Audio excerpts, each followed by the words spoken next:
You are in Rome, not the eternal city of stone ruins and selfie sticks, but a medieval Rome, dusty, disordered, and humming with the uneasy energy of ambition.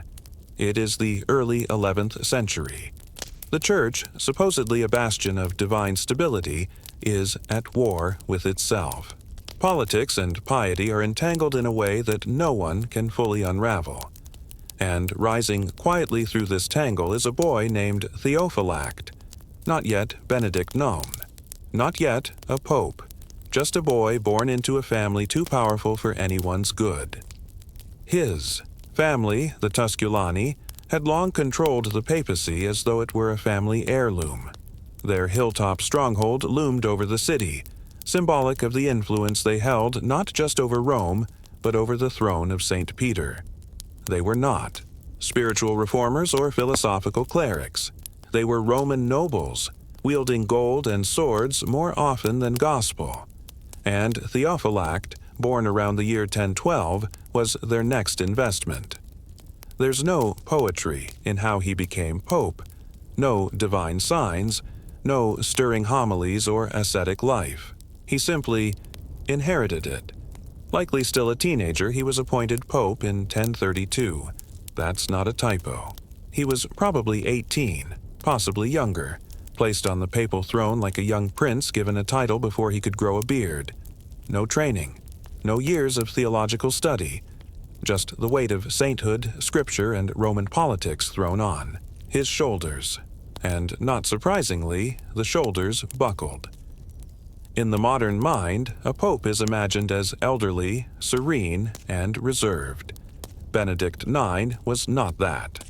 Accounts from the time, though often biased or colored by later church reformers, describe him as dissolute, arrogant, and utterly indifferent to the spiritual duties of his office. He was not a reformer. He was not even a particularly good politician. What he was a teenager given the keys to the kingdom, and he did what teenagers do when handed unchecked power. He indulged. His early papacy is so poorly recorded that historians are left mostly with accusations, that he committed many vile adulteries and murders, that he turned the Lateran Palace into something between a brothel and a fortress, that the Vatican, under his reign, became less a holy see than a chaotic scene. We can't verify all of it, of course. Much of what we know comes from chroniclers writing with moral agendas decades later. But even if only half the accusations are true, it paints a bleak picture of what it meant to be pope in this era. What's striking is not just that Benedict IX may have been immoral, but that it didn't seem to matter. For a time, he remained pope regardless. That's the part modern minds struggle to grasp. In this period, the papacy wasn't just a spiritual office, it was a prize. A trophy that families like the Tusculani used to secure power, manage enemies, and control access to the most lucrative position in Europe. Being pope meant you could dispense titles, land, indulgences, and immunity. It was effectively a kingdom without borders, so long as you had the muscle to hold it. But even among the corrupt popes of the age, Benedict stood out. At some point, perhaps bored, perhaps overwhelmed, perhaps simply paid well, he did something no pope before or after would openly do. He sold the papacy. According to multiple accounts, sometime around 1045, Benedict XIX voluntarily resigned the office for money. He passed it to his godfather, the archpriest John Gratian, who became Pope Gregory VI. The price? A tidy sum of gold, thought to be used by Benedict to finance a marriage. Yes, a marriage. The Pope, having supposedly tired of the Holy Throne, wanted to settle down. Or at least that was one explanation. This sale scandalized even the cynical Roman nobility. It was the culmination of decades of decadence, and it sparked a wave of ecclesiastical unrest that would echo through the coming century. It raised theological and practical questions that shook the Church to its core. Could a pope simply step down? Could the office be bought? What happened to the sanctity of succession? The Church had no answers because no one had dared ask. The questions until now. And yet, this wasn't even the end of Benedict's story. He would return, twice in fact, each time plunging Rome deeper into chaos. By the mid-11th century, there were 3 rival popes claiming legitimacy, including Benedict IX, each with their own armed supporters. It was a time of false starts and failed reform, a moment when the Church's authority seemed more myth than reality. But for now, we leave Benedict at his first resignation, pockets lined with gold, future unclear. What kind of man sells the papacy? Was he simply a symptom of a rotten system, or its most honest expression? You're still in Rome. But now it feels even more confused, as if the very foundations of the Church are squirming under the weight of indecision. It is 1045. Benedict IX has sold the papacy. Officially, he's gone. He's taken his gold, left the Lateran Palace, and handed the keys to Pope Gregory VI. But the throne of St. Peter does not remain vacant without ghosts, and Benedict IX, it seems, was not finished with his haunting.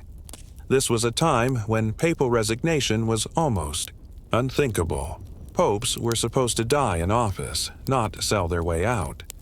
The idea of simony, the buying or selling of church offices, was already condemned, but rarely enforced. Still, Benedict's sale was different in scale and symbolism. It wasn't some bishopric or abbey. It was the seat of Christianity. And to make things worse, his resignation wasn't final. It's unclear what exactly went wrong for Benedict IX after his departure. Some say his marriage plans fell apart, that the noblewoman he hoped to marry rejected him. Others suggest he simply grew bored without power, or that his family pressured him to reclaim the office. Whatever the reason, Benedict decided to come back. Not humbly, not quietly. He returned to Rome and demanded to be reinstated as pope. After all, he argued, he hadn't really abdicated, not in the eyes of God.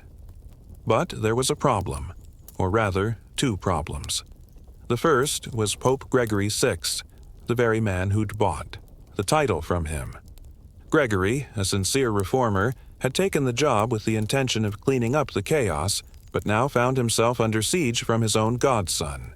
The second was Sylvester III, a rival claimant who had briefly ruled before Benedict's first return and now re-emerged to stake his claim again. Rome, then, had 3 popes. Each had their backers. Each claimed legitimacy. Benedict IX had the support of the powerful Tusculani family and certain factions of Roman nobility. Gregory VI had the moral high ground and the reluctant approval of some reform-minded clergy. Sylvester III had the backing of the Crescenti family, old enemies of the Tusculani, and none were willing to step aside.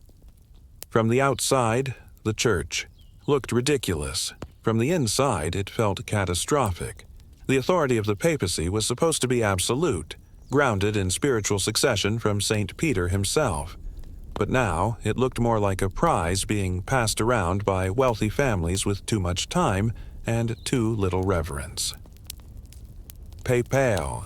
Elections had always been murky affairs, manipulated by emperors, nobles, and cardinals, but this was different. This was naked chaos. To outsiders, especially those in Germany and the wider Holy Roman Empire, this triple papacy seemed intolerable. The emperor at the time, Henry III, was a young but determined ruler who believed the Church should function as a stabilizing force in his realm. Instead, he saw a circus, and so in 1046, Henry III decided to intervene. He convened the Synod of Sutri, just north of Rome, a church council unlike any that had come before. Its goal was simple: end the crisis, remove the claimants, and start over. One by one, the popes were summoned. Gregory VI admitted to buying the papacy. He claimed his motives were pure. He had purchased it only to remove the corrupt Benedict IX and to restore the sanctity of the Church. But even good intentions couldn't cover up simony. He resigned, Sylvester III was declared an anti-pope and exiled to a monastery. And Benedict IX, he refused to attend the synod. In absentia, he was deposed for the second time. In the end, Henry III appointed his own candidate, a German bishop named Switger of Bamberg, who took the name Clement II, and for a brief moment the papacy looked stable again. But the ghosts weren't finished. Benedict IX still had supporters, still had ambition, and, most importantly, still believed he had a claim to the throne. When Clement II died less than a year later, Benedict IX returned again, seizing the Lateran Palace and reclaiming the papacy by force. It was now 1047. The Church, barely breathing from its last crisis, was plunged back into disorder. From its last crisis, was plunged back into disorder. This return was short-lived. Henry III appointed another pope, Damasus II, who quickly expelled Benedict. Damasus, however, died mysteriously just weeks later. Suspicion lingered over his death. Some whispered of poison, others of disease. But with him gone, Benedict IX tried to return yet again. By this point, it was clear. Benedict didn't want to be pope because he believed in the spiritual mission of the Church. He wanted the power, or perhaps, more honestly, he didn't want anyone else to have it. The papacy was his family's prize, and relinquishing it felt like surrender. Each return chipped away at the dignity of the office. Each conflict added another layer of doubt about the Church's future. By 1048, even his allies were exhausted. His final bid failed. He was pushed out definitively. The Church, deeply wounded but still standing, turned to a new generation of reformers. Benedict IX faded from the political scene. He may have died in a monastery, or not. His final years are unclear. His story simply dissolves, like the smoke that once curled from the papal incense burners during his chaotic reign. But what remains is the legacy. A man who was pope 3 times, deposed twice, and sold the papacy once. A man who turned the holiest office in the West into a revolving door of scandal. A pope who wouldn't stay gone. And perhaps the more curious question is this: why did the Church take so long to stop him?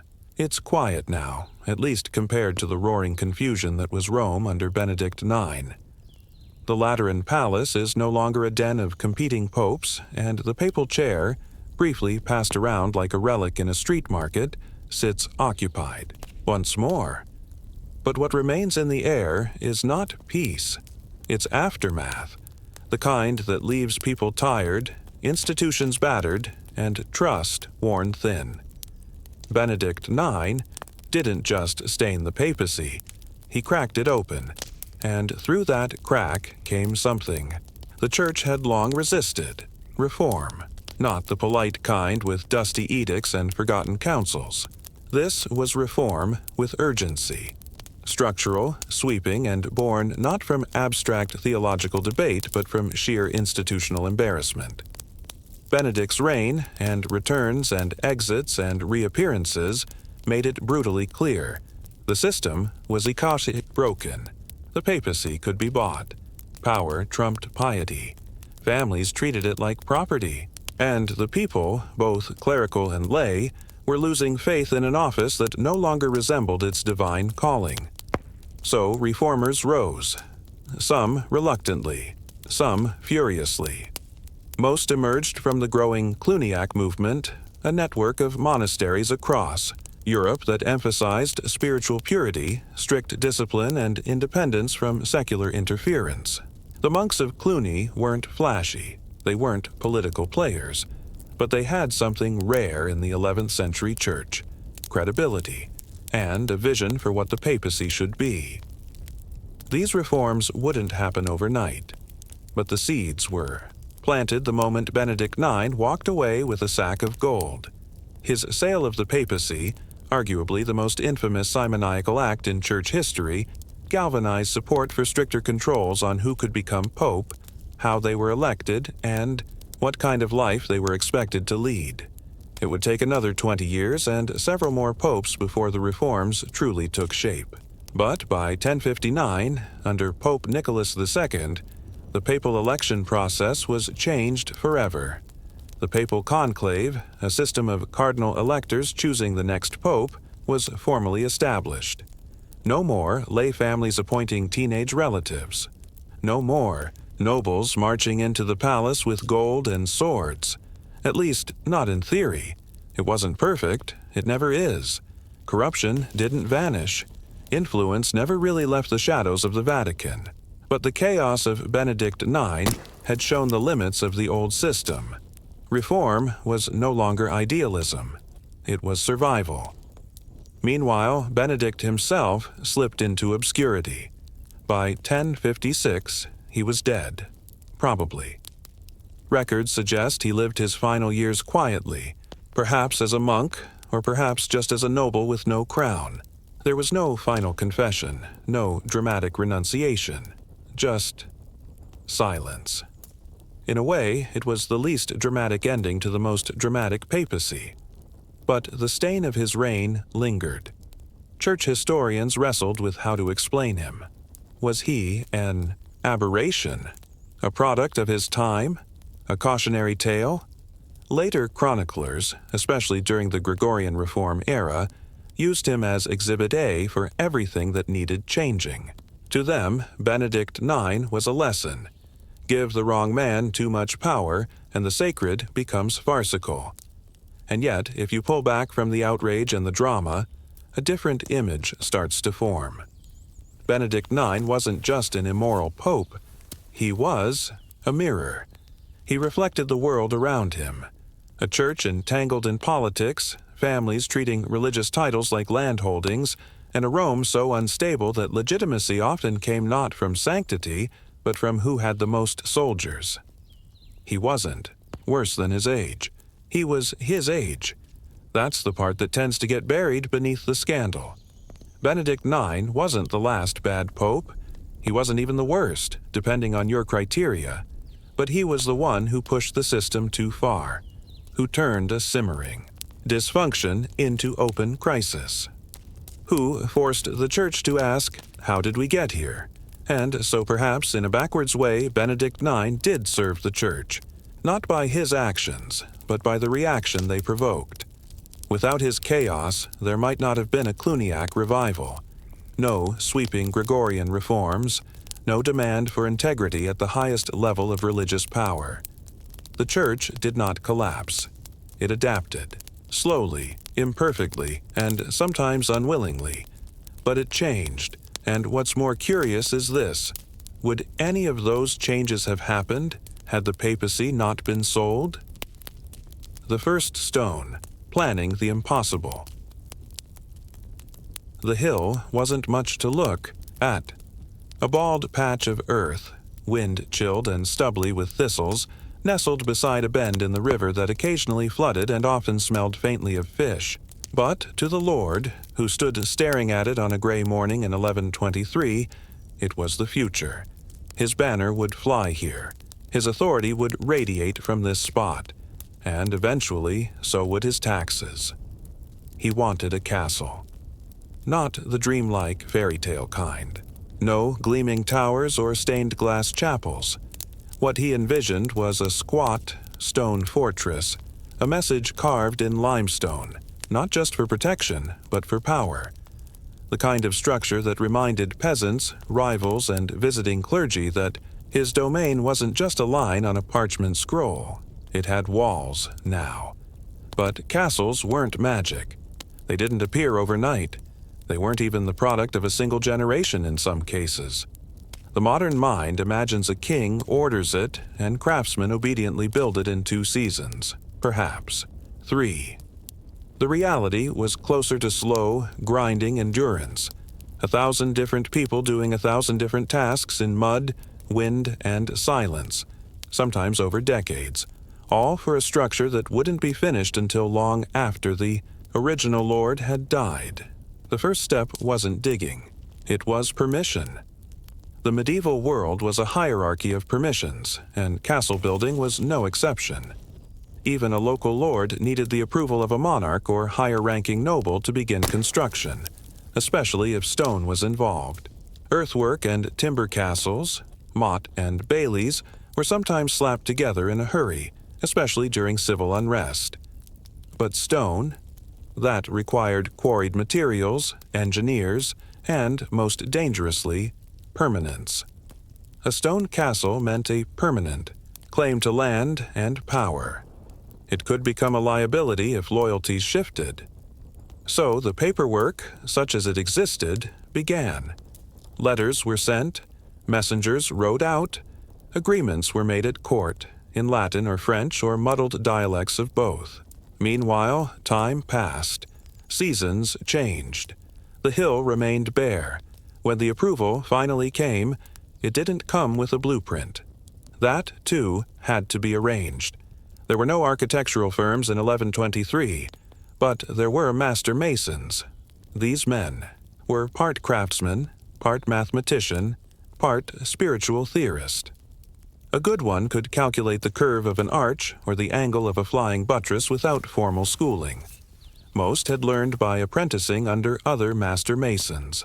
The knowledge was guarded, passed down by tradition, and carried from site to site like sacred lore. The master mason arrived alone or with a small team, often carrying a measuring rod, a knotted cord, and a mind full of geometry learned not from books, but from generations of practice. The site was surveyed, not with instruments but with pacing, markings, sun angles, and long hours of staring. Measurements were scratched into wood. Stakes were driven into the ground. Lines of twine were stretched taut. And then came the questions. What kind of stone? How deep is the riverbed? How many carts can this road bear in a week? Is there a lime kiln nearby? Where are the oak forests? What are the peasants already building their homes with? And, most crucially, who will pay for this? Because building a castle was less about walls and more about logistics. Quarrying, hauling, feeding workers, maintaining oxen, forging tools, replacing ropes, and persuading neighbors not to sabotage your lime pit. That's what castle building truly meant. If you were wealthy enough, you could import specialists, stonecutters from Normandy, carpenters from Flanders, even glaziers from Italy. But most lords weren't wealthy enough. They used local labor, willing or otherwise, sometimes paid, sometimes conscripted, always essential. The first real sign of progress wasn't a tower or even a ditch, it was a road. To build the castle, a path to the quarry had to be cut. Carts needed to move. Trees needed to be felled. The land had to be cleared not just of brush, but of ownership. Peasants evicted, fields claimed, livestock redirected. Building a castle meant altering the entire landscape around it. It was a social event as much as an architectural one. Then came the quarry. Stonecutters, often barefoot, stood for hours pounding chisels into rock, guided by little more than instinct and repeated blows. Each block was shaped near the quarry to reduce transport weight, and then dragged, not wheeled, on sledges by teams of oxen or men. Ropes frayed, carts broke. The path between the quarry and the site became a muddy scar across the countryside. At the site itself, ditches were dug to set foundations. Wooden scaffolding was built and rebuilt every few days. Kilns were fired continuously to produce lime mortar, a delicate chemical process that could fail spectacularly if the balance of heat, water, and air went wrong. Fires had to be tended day and night, and the castle walls? They rose slowly, painfully. No part of the build was straightforward. Stones had to be laid precisely, each with mortar packed in between. Scaffolds groaned, ladders collapsed. Workers slipped. Rain came and soaked the site, turning every task into a dangerous game of balance and timing. Each layer of wall might take weeks. A tower might take a year to reach its second floor. In the meantime, the site needed to function. Temporary shelters were built, animals kept nearby, food distributed, workers complained, rumors spread, superstitions flourished, bad omens, ghost, sightings, saints who might bless the lime kiln if properly invoked, and always the master mason walked among them, correcting, measuring, thinking. He wasn't a manager in the modern sense. He didn't bark orders constantly. He existed somewhere between architect and mystic, quiet, patient, watching as stone by stone, line by line, the castle took form. By the end of the second year, the Lord had his first true feature, a curtain wall enclosing nothing but trampled earth and a few shacks. It wasn't impressive, it was functional. It kept out wolves and maybe bandits, and it told travelers that this was no longer just a hill. It was held. Inside the walls, work continued. A gatehouse was started. Foundations for a keep, still, just a rough outline, were marked. Supplies were piled. And somewhere, quietly, without ceremony, a chapel was begun. Because even if the Lord's authority came from steel, he still needed heaven to notice. Castles were more than defenses. They were expressions of dominance, wealth, inheritance, and permanence. And yet, for all that symbolism, the process of building one was shockingly mundane.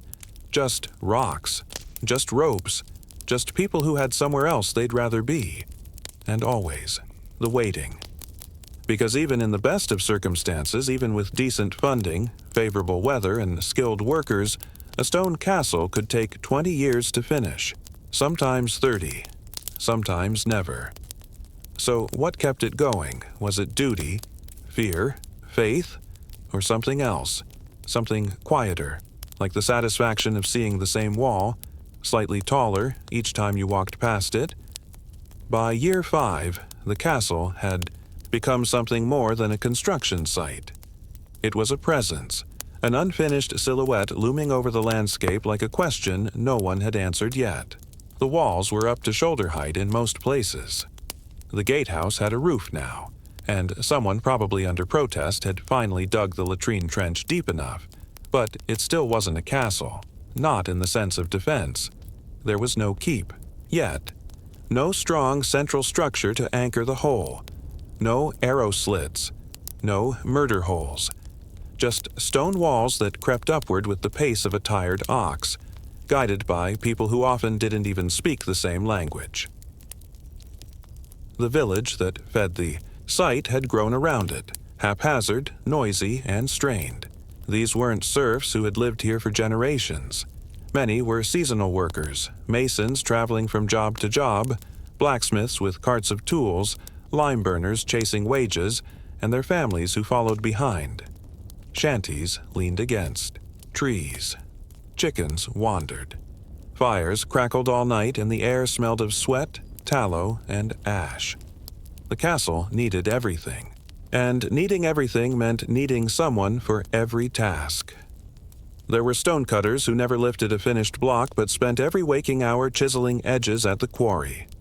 Carters who did nothing but shuttle those blocks, one or two at a time, using sledges reinforced with leather and sheer brute effort. Masons who had developed a kind of stone blindness, laying rows with the muscle memory of a craft they'd never explain aloud.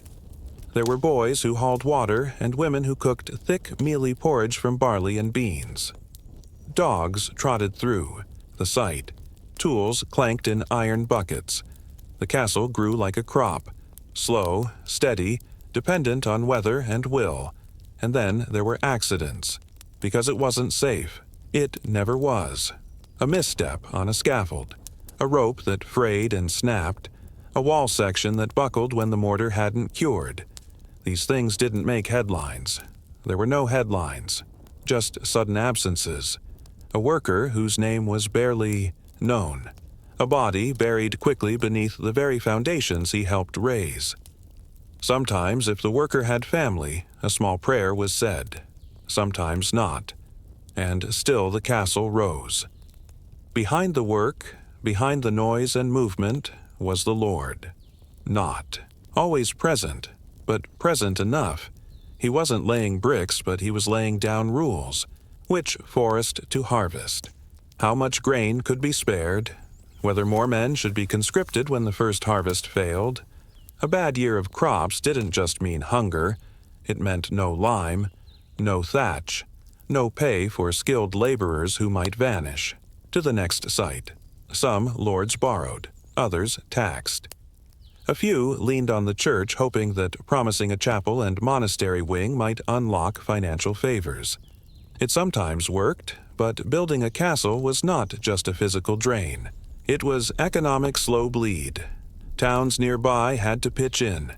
Entire manorial systems bent under the strain of supplying food, carts, lumber, charcoal, nails, leather, grain, pitch, hay, and labor, all for a building most of them would never enter.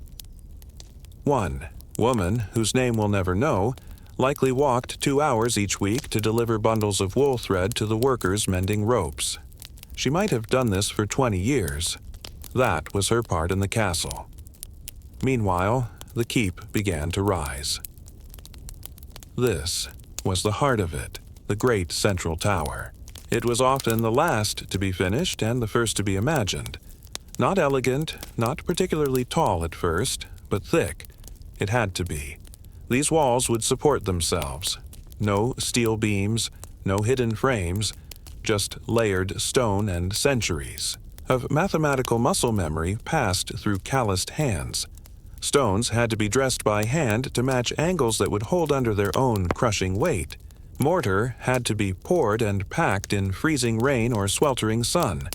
Wood scaffolds had to be rebuilt for each level. Every arch, every stairwell, every slot in the wall for a future arrow that might never be shot. And all of this took years. A single mistake might take a year to fix. Meanwhile, the workers lived and died. Some married, had children right there at the foot of the rising fortress. Some grew too old to climb the scaffolds. Some left, pulled away by famine or war, or better, pay in a different part of the realm. New faces replaced them, and the work went on. No celebration, just process. By year 12, the castle had begun to cast a shadow over the landscape, both literal and figurative. Its presence changed things. Roads were redirected around it. Travelers began using it as a landmark. Merchants stopped nearby, knowing that a lord with stone walls might be able to offer protection. If not from raiders, at least from weather, and nearby villages changed too. The population grew slightly. A blacksmith settled permanently. A small chapel was completed, not for glory, but for convenience. A handful of children born in the shadow of the walls would come of age without ever knowing the hill before it became stone. The lord who ordered the castle had aged. His hair was white now. He still walked the site leaning on a cane. Sometimes he gave orders. Sometimes he merely stared. There was a haunted pride in his eyes. This building, which still lacked its battlements and main gate, had devoured half his life and most of his silver. And still, it wasn't done. The battlements had to be placed carefully, each crenellation measured by hand, each walkway checked for structural strength.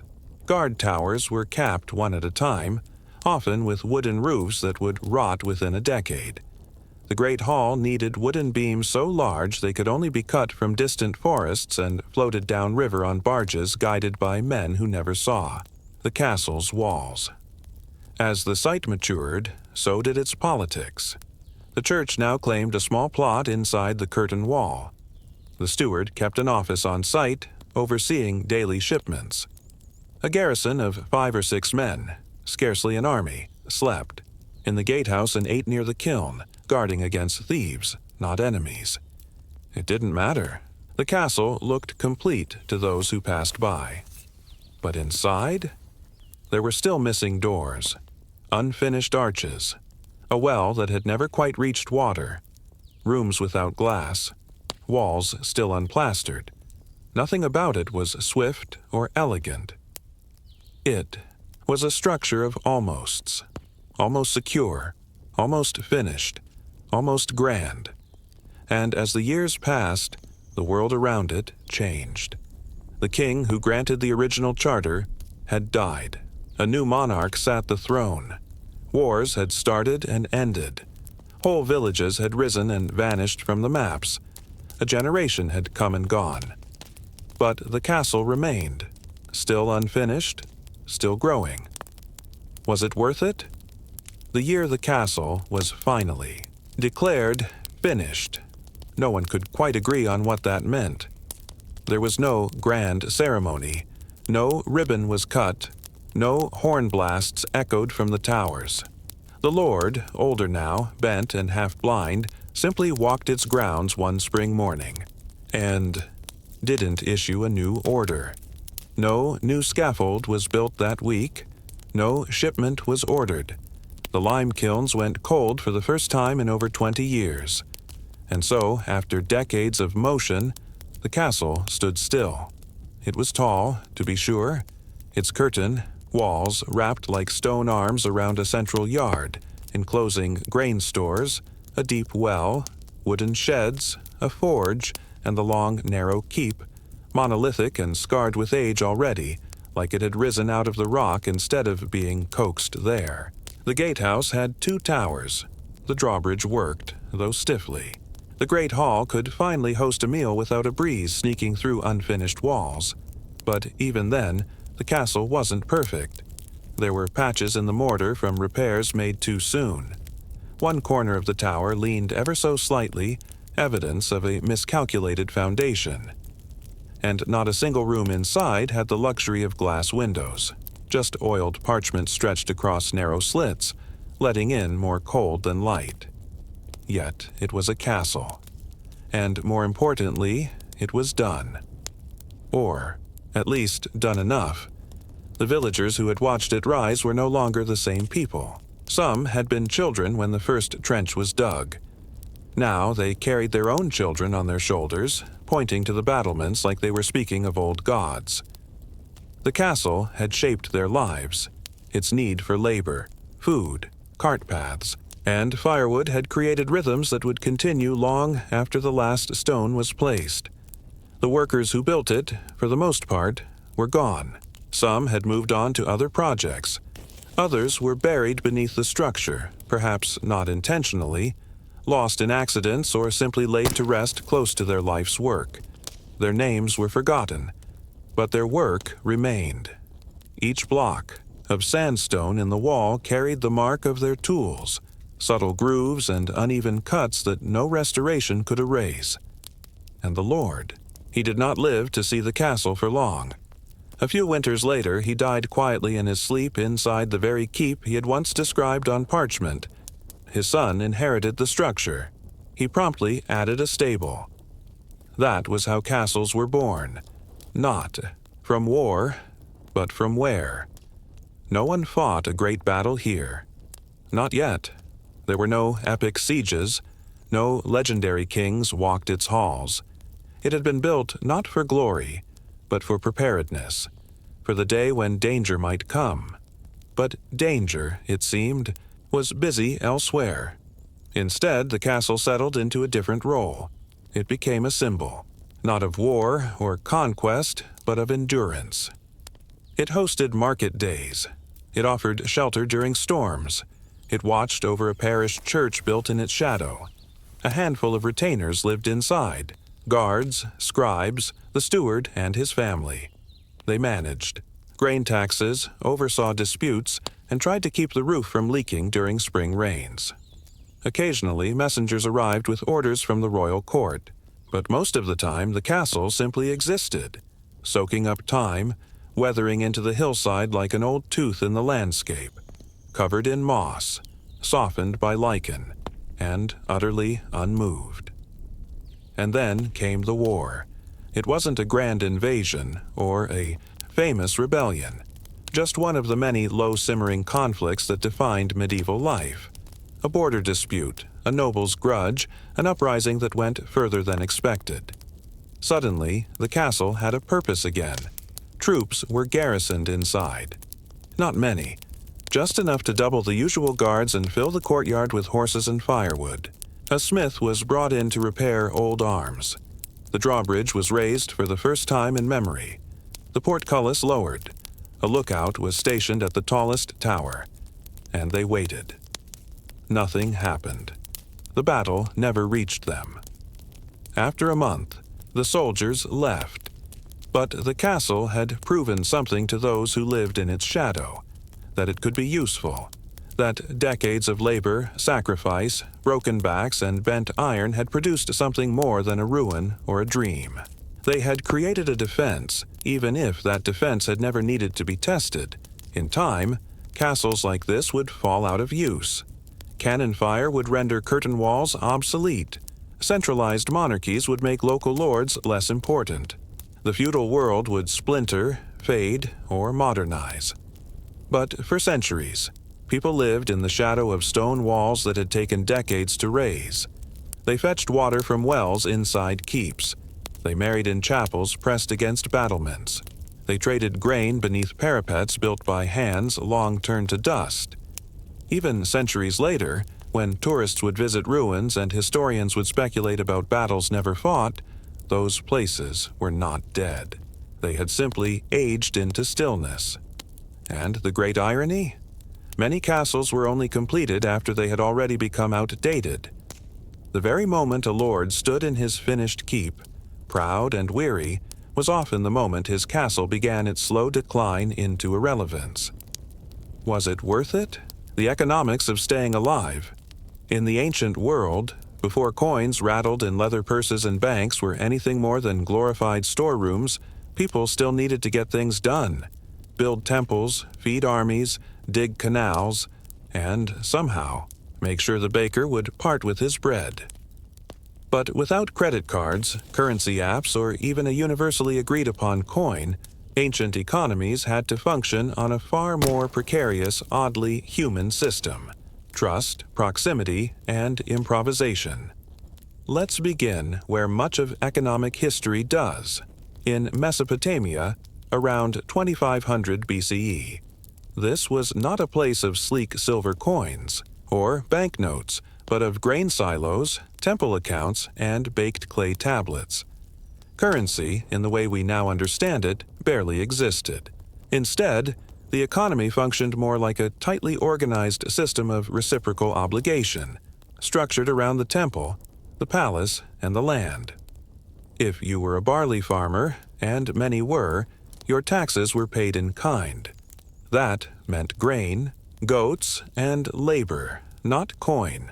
You delivered barley to the temple storehouse, where scribes carefully recorded how much you gave and when. In return, you might receive bread or beer, or even a loan of oxen for plowing season, all inscribed into the record as lines of cuneiform on a damp clay slab. Economics wasn't about buying and selling. It was about owing and being owed, and sometimes the debt outlived the people. Mesopotamian debt, in fact, could be inherited. You might be born already owing the temple 20 bushels of barley your father failed to deliver during a bad harvest. In some eras, this system led to spiraling peasant debt, so much so that kings like Hammurabi occasionally issued full-scale debt cancellations, a kind of economic reset to stave off total collapse. One tablet from 1790 BCE dryly notes the erasure of debts owed by the people of the land to the palace, a line as calm as it is revolutionary. This wasn't charity, it was survival. If too many farmers lost their land to debt, or worse, were enslaved for it, no one grew the barley that kept cities like Ur and Lagash alive. Over in Egypt, the economy was similarly centered around central storage and redistribution. The Nile River was the country's calendar, dictating sowing, harvest, and tax seasons with its floods. Every year, scribes would measure how high the waters rose. A good inundation meant bountiful harvests and stable taxes. A poor flood spelled famine and bureaucratic panic. Most taxes were paid in grain. The state controlled vast storehouses and granaries, and your economic life was often defined by how close you were to these sources of power. If you worked on the pyramids, you weren't. Being paid in coins, you were issued daily rations of bread, onions, and beer. a kind of ancient per diem. Scribes tracked these distributions with stunning precision. A surviving papyrus lists how many loaves were given to each worker and which shifts consumed. More garlic coins, where they existed in the ancient world, were often ceremonial or restricted to specific uses. In Egypt and Mesopotamia, they appeared late and were not essential to the economy. Most transactions still relied on what we might call a measure of value: how many days of labor, how much silver, how many sacks of wheat something was worth, not on cash itself. But all of that changed with the rise of empires that spanned many cultures, regions, and systems of value. Q. Ancient Greece. By the 6th century BCE, the Lydians, neighbors of the Greeks in Anatolia, began striking coins from electrum, a natural gold-silver alloy. These were stamped with official markings, usually the image of a lion or a king, indicating weight and authenticity. This innovation allowed for easier trade over longer distances, and critically, it gave rulers more control over how value moved through their domains. The Greeks quickly adopted the system, refining it. Athens, in particular, became known for its silver tetradrachm, the owl coin, marked with the goddess Athena on one side and her wise owl on the other. But coins didn't erase older systems. Most people still bartered, paid rent in grain, or relied on local ledgers. Coins were used mostly in cities and mostly by merchants. Still, their symbolic power was huge. A stamped coin carried the weight of the state itself. It could pay for soldiers, finance temples, and grease the gears of empire. Rome took that idea and scaled it like never before. The Roman economy, at its height, was a marvel of organized chaos. It mixed coinage, taxation, state redistribution, private enterprise, and forced labor into a system that somehow managed to build aqueducts, maintain roads, and keep grain moving from Egypt to Italy. Taxes were collected in coin, but also in kind, especially in the provinces. In remote areas, Roman administrators often accepted livestock, goods, or local commodities when coinage was scarce. A governor might receive 100 goats as payment from a Gallic village, only to exchange them later for military supplies. One of Rome's greatest economic tools was the annona, the state-controlled grain supply. Grain flowed from Egypt and North Africa into giant warehouses in Ostia and Rome. The government sold or distributed this grain to urban citizens, especially the poor, to maintain order and prevent unrest. It wasn't just about feeding the people, it was about managing them, and if grain was the bloodstream, the army was the skeleton. The Roman legions were a constant drain on imperial coffers, and their wages had to be paid regularly, in coin. The need to pay soldiers drove minting policy. Debasement, reducing the silver content of coins, was common, leading to inflation and occasional mutinies when soldiers refused worthless pay. Eventually, by the 3rd century CE, the Roman economy began to fracture. Inflation soared, coins lost their value, barter re-emerged. Peasants bound themselves to landowners in arrangements that looked suspiciously like the beginnings of medieval serfdom. So what had the ancient world built? Was it capitalism? Communism? A command economy? None of those words quite fit. What they had built across centuries and civilizations was a system, often fragile, often unjust, that kept people fed, soldiers paid, and rulers afloat. It wasn't efficient, it wasn't fair, but it worked just well enough, just long enough, for a time. And even then, it was always a balancing act. Every society faced the same questions. What happens when a harvest fails? When a debt goes unpaid? When soldiers demand more than the treasury can provide? When a temple overreaches or a king spends beyond his means? These were not abstract problems. They were real, lived anxieties, etched into clay, scratched into papyrus, buried in ledgers, and hearts alike. As the ancient world marched toward its future, economies grew more complex. Trade stretched from India to Rome. Silver flowed through temples and treasuries, and taxes evolved into elaborate systems of social control. Yet, at its heart, the ancient economy was still deeply personal, built on trust, reputation, and the basic need to survive. But what happens when the system begins to falter? When the debts grow too large, the grain too thin, and the coins no longer shine? Imagine walking into the temple of Enlil in the city of Nippur around 2100 BCE. This wasn't just a religious site. It was a financial hub.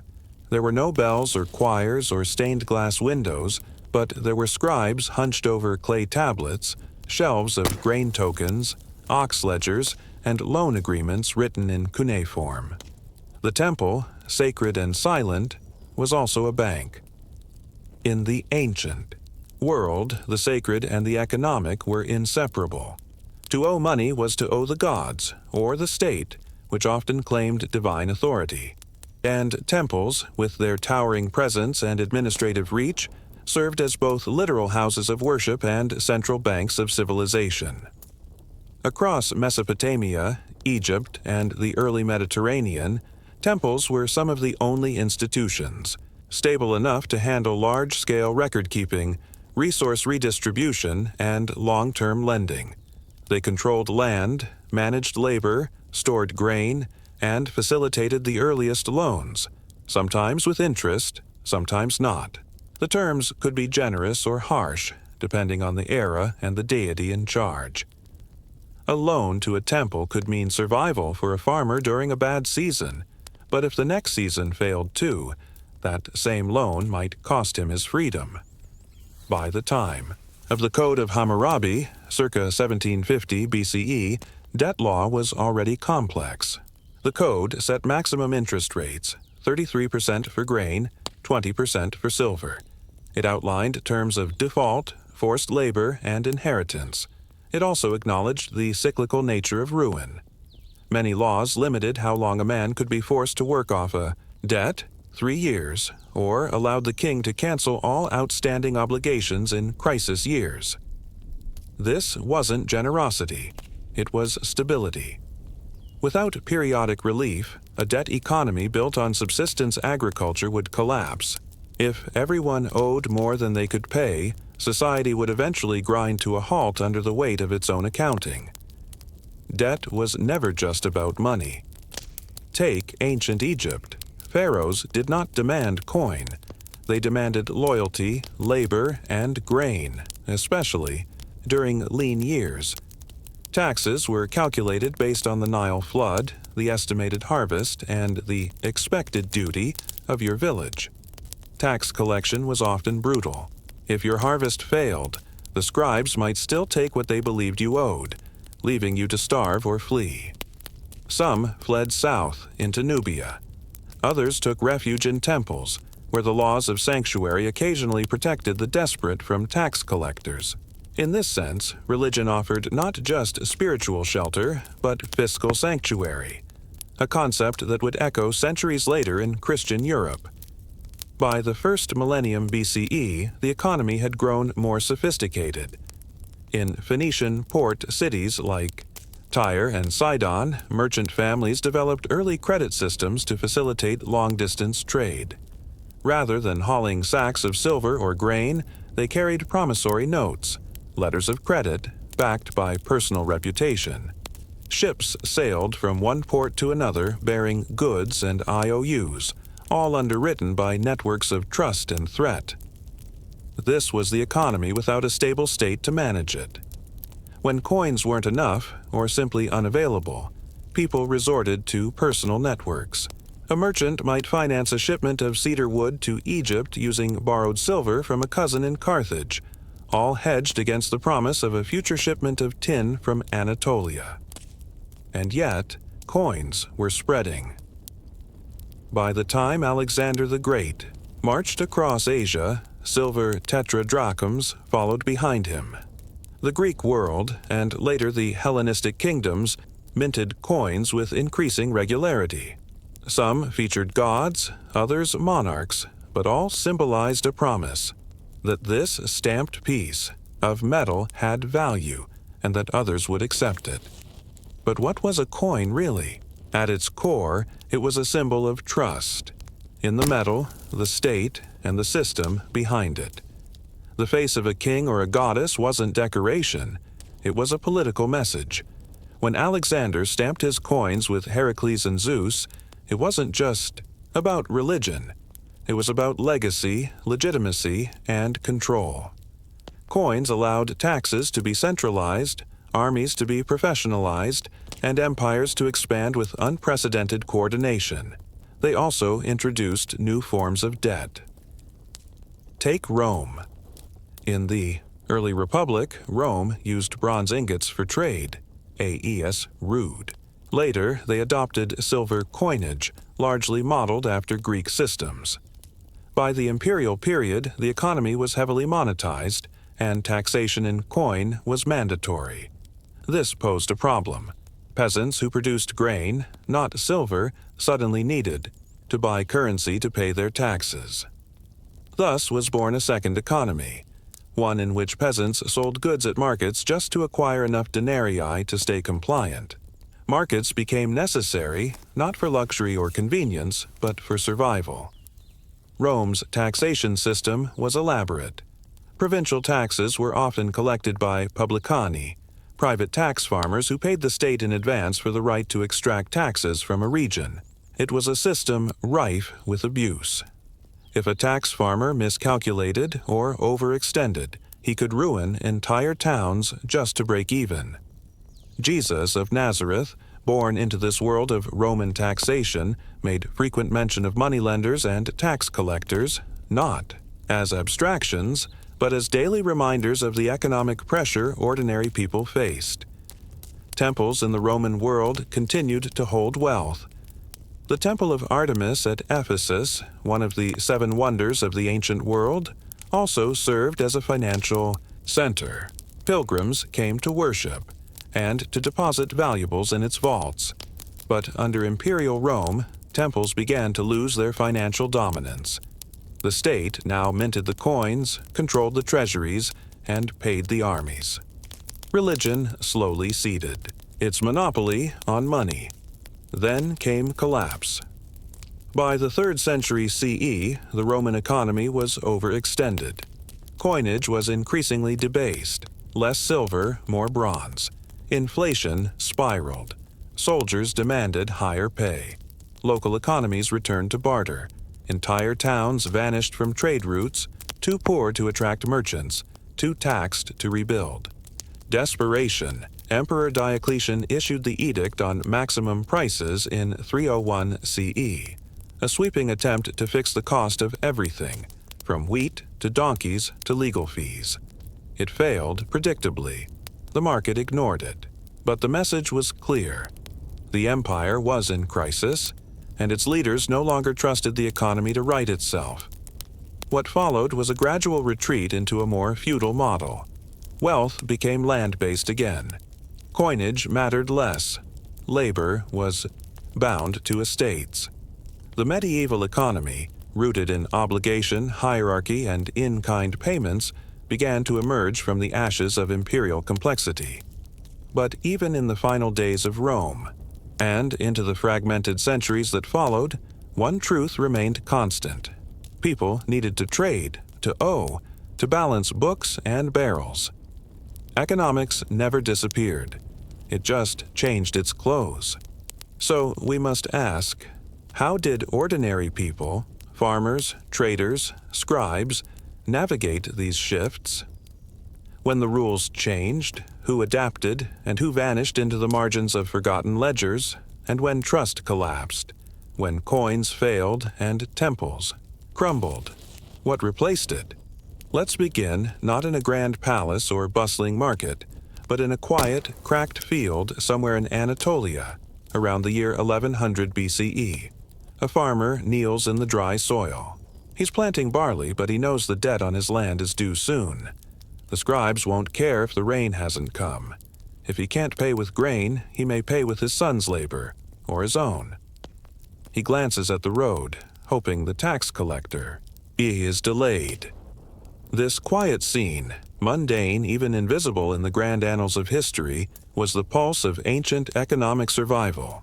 Crises weren't always marked by invasions or earthquakes. Sometimes they came in the form of a bad harvest, a harsh winter, a corrupt official, or a changing law. And what followed wasn't always revolt or collapse. Sometimes it was something more enduring, adaptation. When we speak of the late Bronze Age collapse, around 1200 BCE, we often picture massive cities burning, empires falling, and writing systems vanishing. All true. The Mycenaeans disappeared. The Hittites dissolved. Trade routes shrank.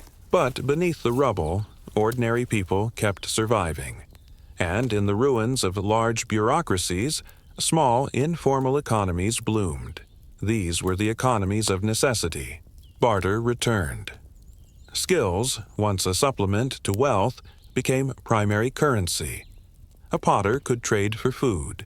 A shepherd might graze his flock on temple land in exchange for part of the wool. Scribes found work not in royal courts, but in local shrines, writing contracts for grain swaps or marriage dowries.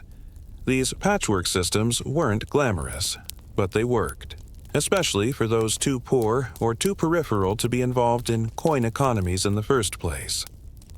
Fast forward to Athens, around 400 BCE. The agora, its central market, buzzed with activity. This was a city that minted coins, tracked taxes, paid soldiers. And yet, most of its economy was still personal. Credit often came not from banks but from neighbors. Contracts were oral and less disputed. Coins flowed, but trust remained the true currency.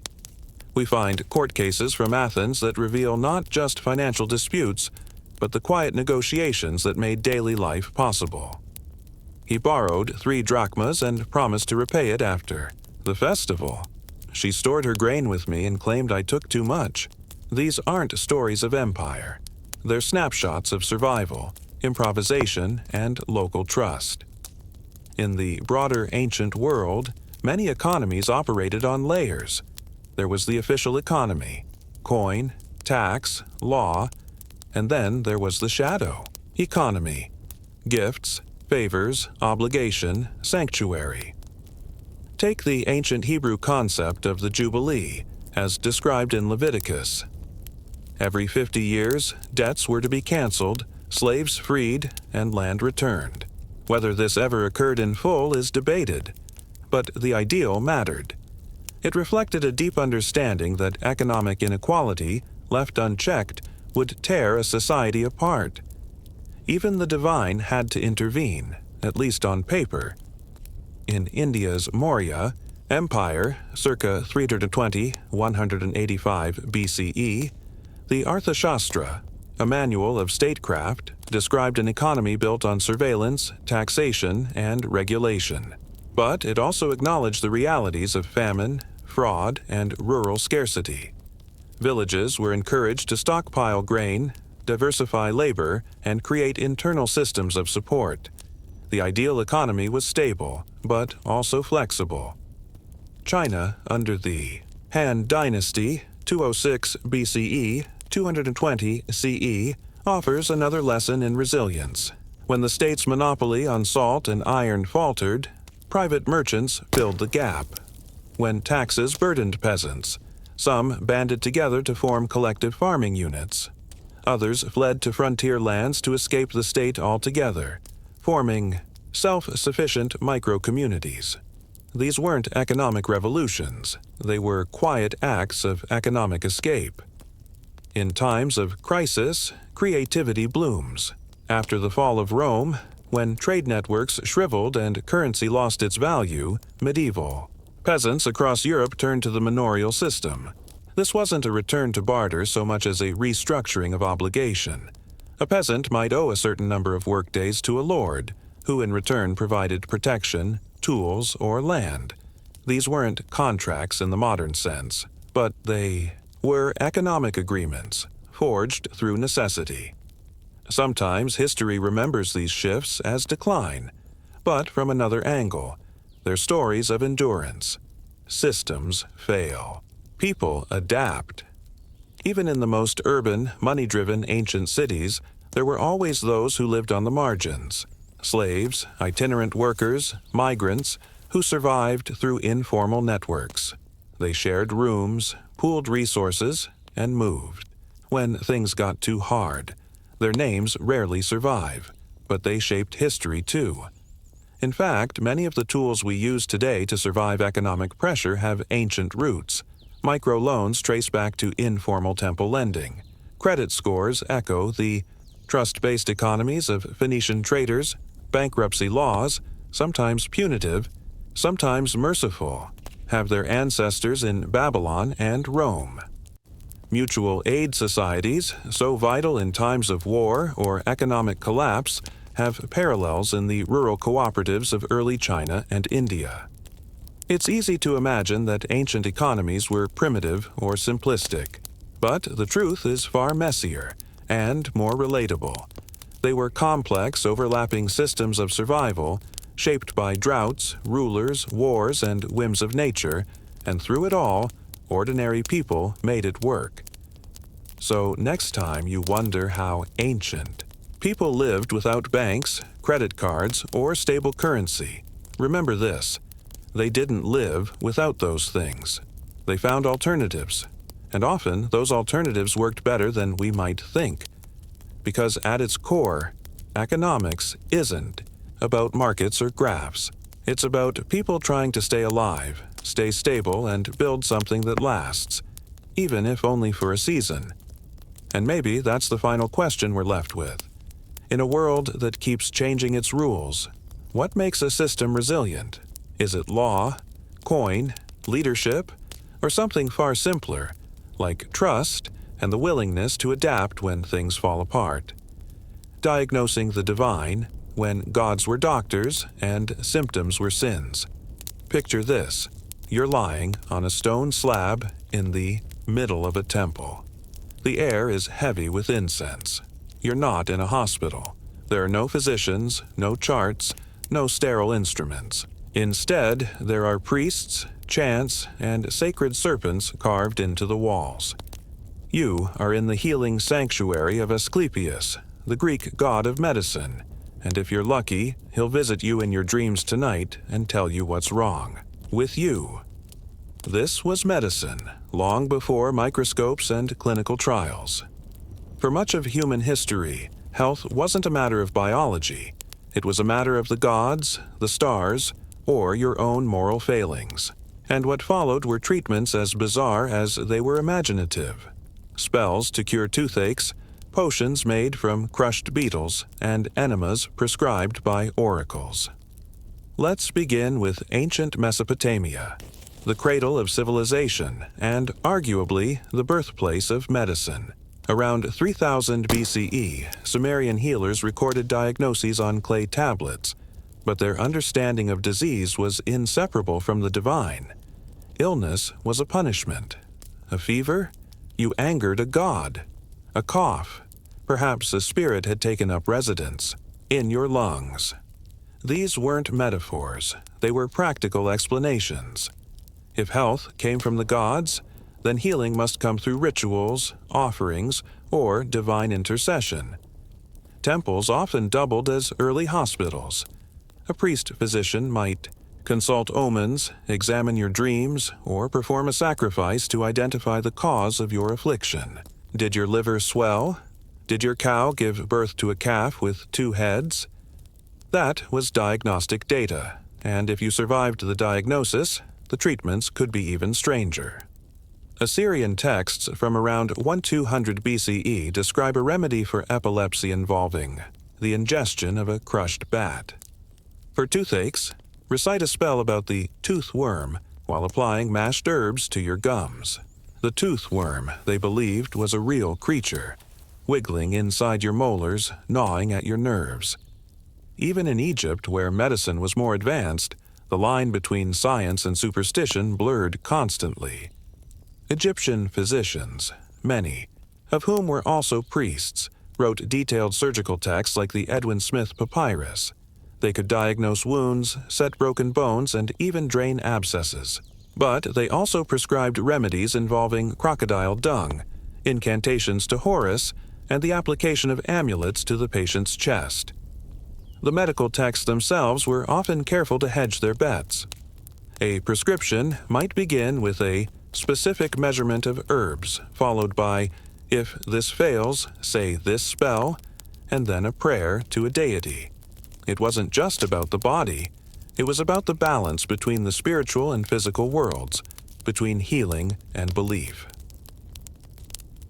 In ancient India, the Ayurvedic system arose around the same time, detailed in texts like the Karaka Samhita. Ayurveda divided the body into 3 doshas, Vata, Pitta, and Kapha, which needed to stay in balance. These weren't elements like fire or water, but principles governing movement, transformation, and stability. Illness occurred when these principles went awry. Ayurvedic treatments could be surprisingly sophisticated. Surgical procedures for cataracts, diagnosis by pulse and urine, plant-based pharmacology. But alongside these were ideas that today seem mythical, that consuming gold could prolong life, or that diseases were caused by past life karma. The concept of imbalance persisted, not just in the body, but in the soul. Meanwhile, in ancient China, the foundational text of Chinese medicine, the Huangdi Neijing, emerged. It described the body not in terms of organs but of energy pathways, meridians, through which life force or qi flowed, the balance of yin. And yang-dictated health and acupuncture or herbal formulas were used to restore harmony. A stiff neck wasn't just a musculoskeletal issue, it was a sign of blocked qi. Headaches might be caused by cold wind entering the body through the skin. These systems weren't wrong so much as they were early. They reflected what people could observe: heat, swelling, pain, patterns. They lacked microscopes, germ theory, or modern biology. But they had something else: curiosity, structure, and a desire to explain the unexplainable. And then, of course, came the Greeks.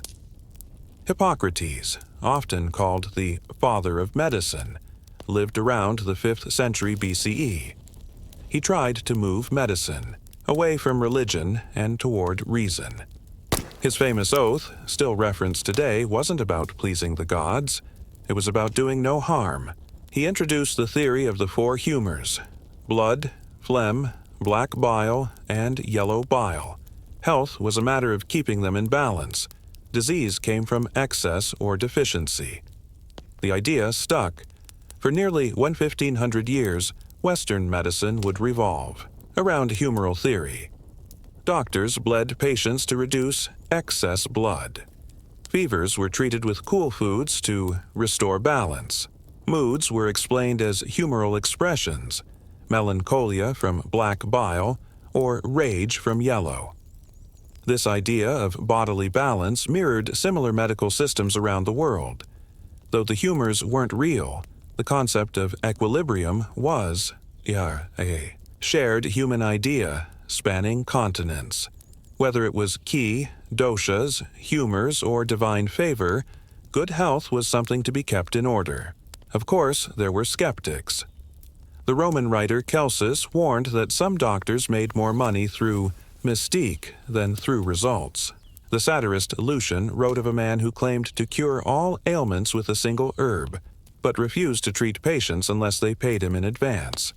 Even then, people suspected that medicine could be as much performance as science, and yet these medical myths, however strange, did often work.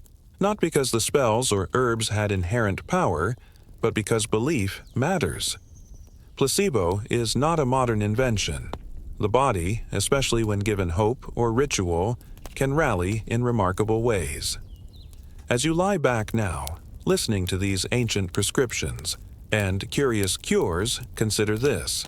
For most of human history, medicine was not a set of rules, but a story. A story about the body, the cosmos, the gods, and fate.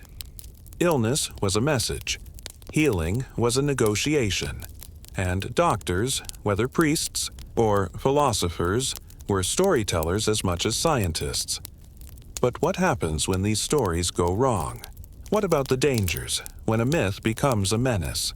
What did ancient people do when the cures were worse than the disease? In the ancient world, the line between healing and harm was not only blurry, it was often non-existent. A treatment could save your life or end it. And what made a remedy good was not always based on results, but on tradition, belief, and authority. The doctor, whether a priest, a barber surgeon, or a wandering herbalist, had more in common with a magician than a modern physician, and sometimes even their most trusted cures were slow, painful mistakes. Let's begin with one of the most persistent and dangerous ideas in medical history: bloodletting. It wasn't invented by the Greeks, but Hippocrates and later Galen gave it legitimacy. They believed that excess blood caused fevers, swelling, headaches, and even emotional imbalance. The solution? Remove it. Doctors used knives, sharpened reeds, or leeches to open veins and drain pints of blood from their patients. This continued for centuries. You'd go in with a fever and come out dizzy, weak, and far more vulnerable to infection or collapse. In fact, historians believe that bloodletting hastened the death of many famous figures, including George Washington, who in 1799 was drained of 5 pints of blood in just a few hours. But even Washington's physicians were simply echoing a long tradition. In ancient India and Persia, bleeding was thought to purify the body. In medieval Europe, it became ritualized. There were specific days of the month, based on astrological charts, that dictated the best time to be bled.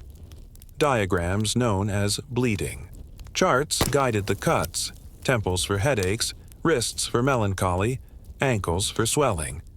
Then there was trepanation, the surgical removal of part of the skull. Archaeological evidence suggests it was practiced as early as 7000 BCE. Ancient surgeons drilled or scraped holes into the skull to treat everything from seizures to migraines to evil spirits. It sounds horrific, yet many trepanned skulls show signs of healing, meaning the patient survived, at least for a while. It was a brutal solution to a misunderstood problem. Worse still were the toxic remedies. The line between medicine and poison was razor thin. Mercury, lead, arsenic, these were all common ingredients in ancient pharmacology. In China, elixirs of immortality often included mercury or cinnabar. These cures were particularly popular among emperors who died not of disease, but of the antidotes they trusted most. In the Greco-Roman world, lead was used in cosmetics, food preservatives, and even wine. Physicians thought it could help with fertility or digestion. Of course, chronic exposure to lead causes neurological damage, infertility, and madness. The irony is almost poetic. The Roman elite, bathing in lead-lined tubs and sipping wine sweetened with lead acetate, slowly poisoned themselves while thinking. They were prolonging life. Even herbal remedies could be lethal. Ancient physicians didn't have standardized dosages, and many plants used for healing, like belladonna, hemlock, and aconite, were potent toxins in the wrong quantity. A root might cure nausea at one dose and stop your heart at another.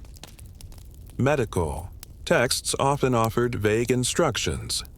A small amount, or as much as the size of a bean. In a world without measurements, trial and error was standard practice. And yet, these practices persisted, not because they worked universally, but because they occasionally did. The placebo effect, natural recovery, and the sheer resilience of the human body often masked the danger. People survived, and so the treatment earned a reputation for success. Religion further complicated things. In many cultures, diseases were seen as divine punishment. If you were ill, it was because you sinned. Healing came not through treatment, but repentance. In ancient Judea, some illnesses were linked to ritual impurity. In medieval Christianity, saints were often invoked to heal specific ailments. Saint Apollonia for toothaches, Saint Roch for the plague. People would crawl to shrines, offer relics, or carry tokens in the hope of divine mercy. But these spiritual remedies weren't always harmless. Pilgrimages exposed the sick to further infection. Holy water passed from one diseased hand to another, and those who sought healing through isolation, like anchorites or lepers, often endured worse suffering through neglect and starvation. There were also cures that resembled torture. In medieval Europe, the sweating cure was used to purge disease from the body. Patients were wrapped in heavy blankets, placed next to roaring fires, or sealed in heated chambers. The goal was to sweat out the sickness. In reality, many dehydrated or fainted from exhaustion. Other times, illness was blamed on witchcraft, particularly among women. In early modern Europe, women healers were often accused of practicing dark magic. Their remedies, root teas, poultices, or charms, were seen as suspicious. During the witch hunts, many were executed not for harming others but for trying to heal them. And yet amid all this danger, some ideas persisted for a reason. In ancient Egypt, honey was used to treat wounds. It has natural antibacterial properties and is still used in some modern dressings. The Greeks used willow bark for pain relief, now known to contain salicin, a precursor to aspirin. In China, some herbal remedies, like ginseng or ginger, genuinely supported digestion and immune health. Even trepanation, as crude as it was, may have reduced intracranial pressure in cases of trauma. These sparks of truth were buried under layers of myth, but they were there. It's easy to laugh at ancient medicine from a modern perspective, to shake your head at bat potions and bile theory. But the danger of their cures wasn't always in the ignorance. It was in the certainty. Treatments were rarely questioned. If they failed, it was the patient's fault. If you died, you were too weak, or you lacked faith. This made medicine not just dangerous, but authoritarian. It taught people to obey, to submit their bodies to whatever the healer prescribed, even if it hurt, especially if it hurt. Which raises a question: how did this begin to change? When did people start asking why a treatment worked, rather than assuming it did? What was the turning point between belief and evidence? You've now seen the bewildering, often dangerous world of ancient medicine, where faith, tradition, and trial and error ruled the day. But even within the superstitions and misplaced certainties, there was always a thread pulling history forward: curiosity.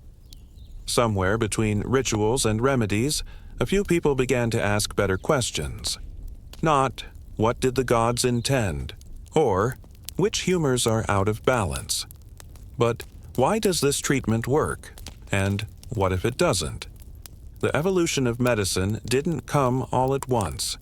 It crept in quietly over centuries, through a patchwork of cultures, scholars, and skeptics. And even then, the old beliefs never truly vanished. They just adapted. Let's return briefly to Galen, the Roman physician whose theories dominated European and Islamic medicine for over 1,300 years. Galen didn't rely solely on divine explanations. He dissected animals, mostly pigs and monkeys, and recorded detailed observations of their organs, muscles, and nerves. His mistake was assuming that animal anatomy matched human anatomy, and yet his writings were seen as gospel truth. For centuries, European medical students memorized Galenic texts word for word, sometimes without ever seeing a patient. It wasn't until the Renaissance that some dared to challenge him. In 1543, Andreas Vesalius, a Flemish physician, published De Humani Corporis Fabrica, a groundbreaking anatomical text based on human dissection. Vesalius's drawings corrected Galen's errors. He showed that the human sternum had 3 parts, not 7, that the jaw was a single bone, not 2. His work didn't just update anatomy. It shifted medicine toward observation, not assumption. Meanwhile, in the Islamic Golden Age, 8th–14th centuries, medicine flourished in places like Baghdad, Cordoba, and Cairo. Scholars like Avicenna, Ibn Sina, wrote encyclopedias that combined Greek, Persian, and Indian knowledge with original insights. His canon of medicine outlined the basics of hygiene, diagnosis, and pharmacology, and was used in European universities well into the 17th century. What's important here isn't just what he got right, but that he emphasized empiricism, careful record-keeping, and comparative analysis. The slow pivot from myth to method also came from unexpected places. Hospitals, for example, which began as religious institutions, monasteries offering charity and beds for the sick, gradually became places of learning. In the Islamic world, hospitals like the Bimaristan had lecture halls, pharmacies, and recovery wards. Physicians there were required to pass exams. They kept patient records. They developed protocols. And then there was the development of universities in Europe. By the 13th century, places like Bologna and Montpellier were training physicians. These schools didn't discard tradition. Students still studied Galen and Hippocrates, but they were now part of a broader intellectual awakening. The scholastic method encouraged debate, dialectic, and textual criticism. The seeds of skepticism had been planted. Still, progress was slow. As late as the 17th century, bloodletting was standard, and dissection was still controversial. Many universities preferred to teach theory, not practical medicine. Superstition clung tightly. Doctors diagnosed illness based on astrology charts. Treatments included crushed emeralds, powdered mummies, and amulets. Plague doctors wore beaked masks filled with herbs to filter the miasma, or bad air, believed to cause disease. But then came the microscope. In the 1660s, Antony van Leeuwenhoek, a Dutch cloth merchant with no formal training, used a tiny lens to peer into a drop of water. He saw what no human had seen before: microorganisms, animal cules, he called them. This discovery didn't immediately revolutionize medicine. It took nearly 2 centuries before the germ theory of disease was accepted. But Leeuwenhoek's microscope cracked open a door that would never close. The 18th and 19th centuries brought more dramatic changes. Smallpox inoculation, first practiced in Asia and the Middle East, was brought to Europe. Eventually, Edward Jenner developed the first vaccine using cowpox to prevent smallpox. Hospitals became cleaner. Surgeons began washing their hands. Ignaz Semmelweis in the 1840s discovered that doctors who moved from autopsies to childbirth without washing caused fatal infections. He was mocked at the time, but his observations were correct. Then came Louis Pasteur and Robert Koch, who proved that bacteria caused disease. Koch identified the microbes behind anthrax, cholera, and tuberculosis. Pasteur developed vaccines and revolutionized sterilization. Suddenly, medicine had a foundation, not in mysticism, but microbiology. By the late 19th century, the world of medicine looked nothing like its ancient roots. Hospitals had specialized wards. Doctors used stethoscopes, thermometers, and scalpels, and sterilized with carbolic acid. Germ theory was transforming public health. Cities began cleaning water supplies, improving sanitation, and tracking outbreaks. Medical schools emphasized clinical experience, and yet, even with all this progress, ancient myths didn't fully die out. People still believed in miracle cures, in healing crystals, in the power of astrology to guide health decisions. Quacks sold snake oil remedies well into the 20th century. Even today, misinformation spreads quickly, and ancient ideas find new life in wellness fads and alternative treatments.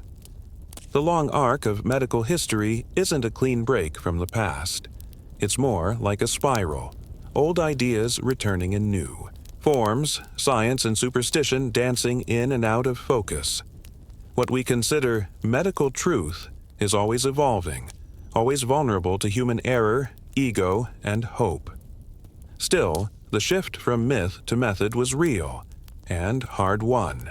It came through centuries of questioning, testing, and revising, through lives lost and saved, through quiet, persistent curiosity.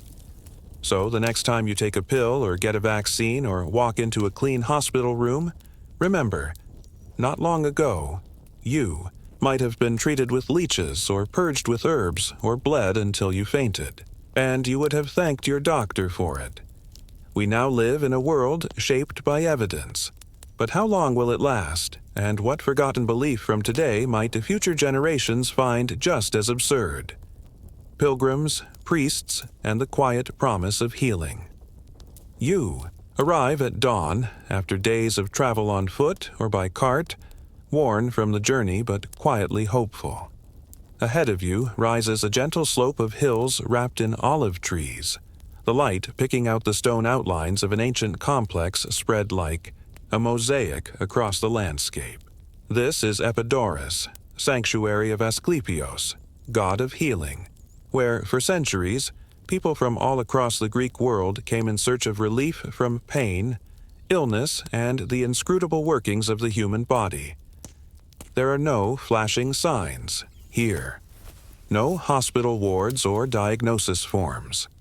Instead, what you find is a slow rhythm, almost meditative. Marble colonnades curve around open spaces. The scent of laurel and thyme drifts on the morning air.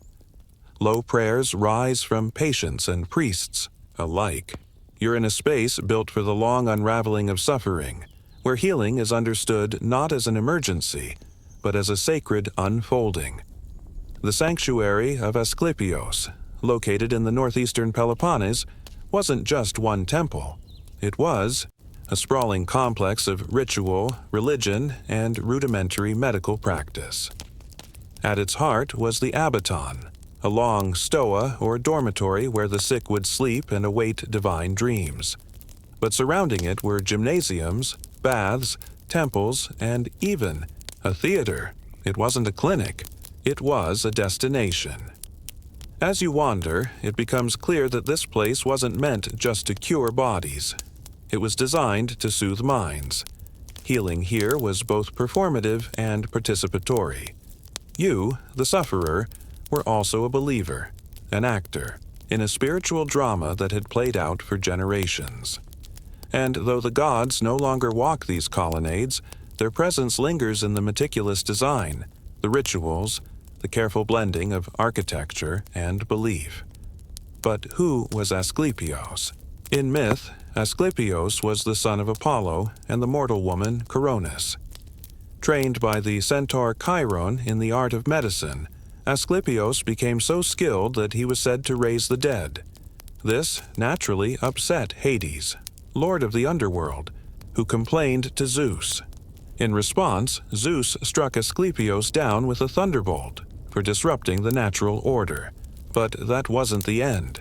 Asclepios was later deified, and healing sanctuaries sprang up across the Greek world in his name, with Epidaurus becoming the most famous and influential. By the 4th century BCE, Epidaurus was already a bustling hub for health seekers. Pilgrims traveled from Athens, Corinth, and even far-off islands to undergo the healing rituals. Most brought offerings, small votives, coins, or carved depictions of body parts, symbolizing their affliction and gratitude. Archaeologists have uncovered hundreds of these. Feet, eyes, ears, livers, and wombs, all rendered in clay or bronze. Each one tells a quiet story of pain, of hope, of faith in forces not fully understood. When you arrived at Epidaurus, your first stop would not be the abaton, but the purification baths. Cleansing the body was essential before approaching the divine. You might also fast for several days or make a sacrifice, a cock, perhaps, or a small piglet, offered at the altar with solemn prayers. Then you would wait, listen, watch others, some limping, others blind or pale with fever, all weaving their fragile hope into this sacred place, and then came the night. Inside the dim chamber of the abaton, you would lie on a stone bench or a bed of straw under the watchful eye of temple attendants. You were not alone. Others breathed softly around you. The flicker of oil lamps threw long shadows across the walls. A faint murmur of chanting might still linger from the evening rituals. You were here to dream.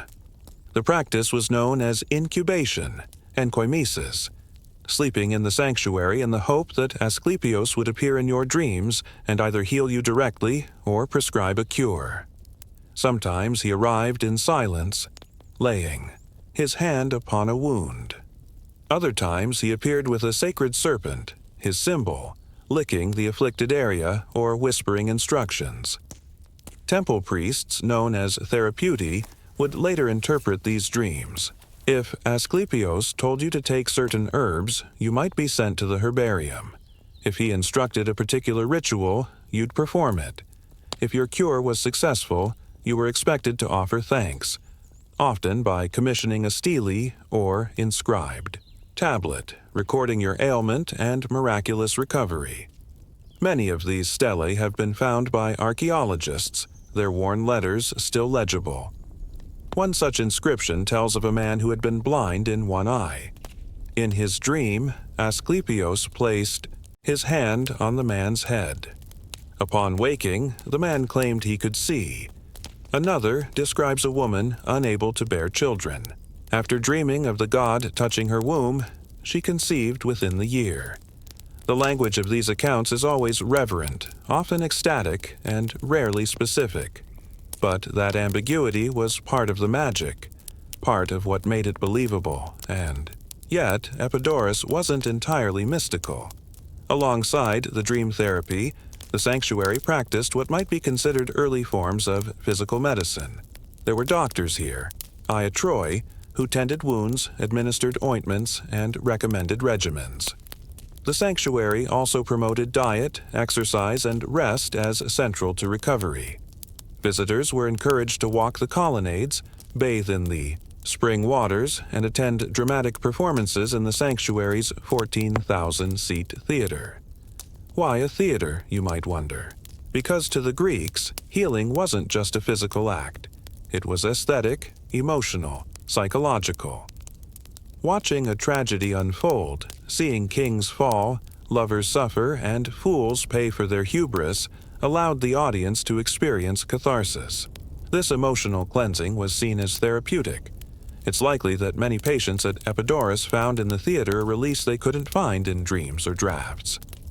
The sanctuary also had a tholos, a mysterious round building, elaborately decorated, whose purpose is still debated.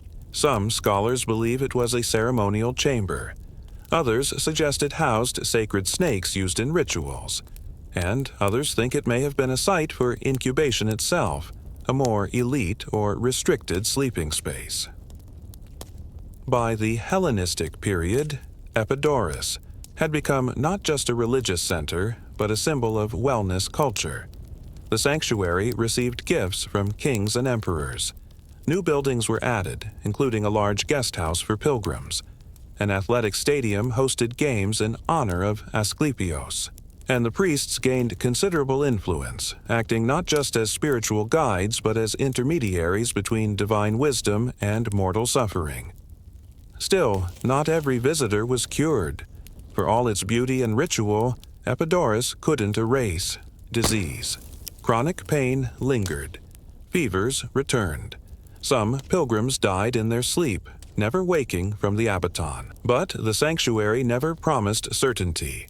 What it offered was participation, a role in a long ritual of hope, and for many, that was enough.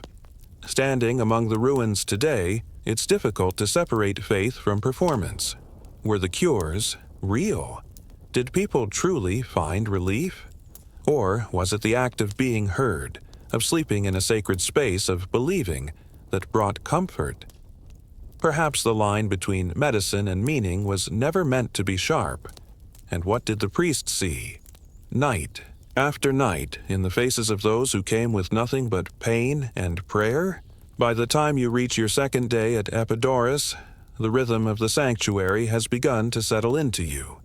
The initial awe is softened by routine, rising at dawn, bathing at the spring-fed fountains, listening to the low murmur of morning, prayers, and watching as the temple attendants, clad in white robes, go about their work with quiet purpose. Healing here was not a single event. It was a process, and every process had an architecture behind it, both physical and spiritual. The priests who oversaw this place were known not just for their faith, but for their precision. They were called therapeuti, the origin of our modern word therapist. Yet, unlike physicians today, their domain straddled the boundary between religion and health. They interpreted dreams, received sacrifices, maintained the sanctuary's operations, and guided pilgrims through complex rituals, all while maintaining an air of stoic calm, as if the weight of centuries rested on their shoulders. Their days were filled with detail. Offerings had to be cataloged, stelae inscribed and polished, herbs sorted and stored. The therapeuti didn't simply wait for Asclepios to appear.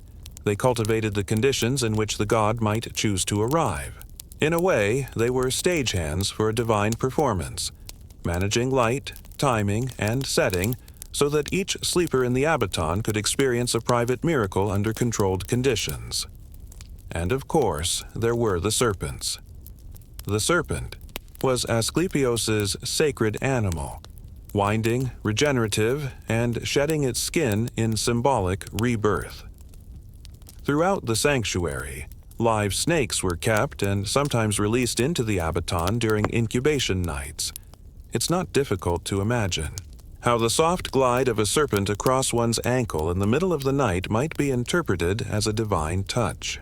Many reported being licked or brushed by a snake just before awakening with their pain mysteriously gone. This was no accident. The priests understood human psychology with remarkable depth. Rituals were designed to engage all the senses.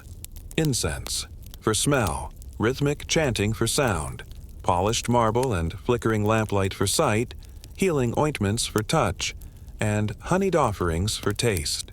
In doing so, they created an immersive environment where belief became more than an idea.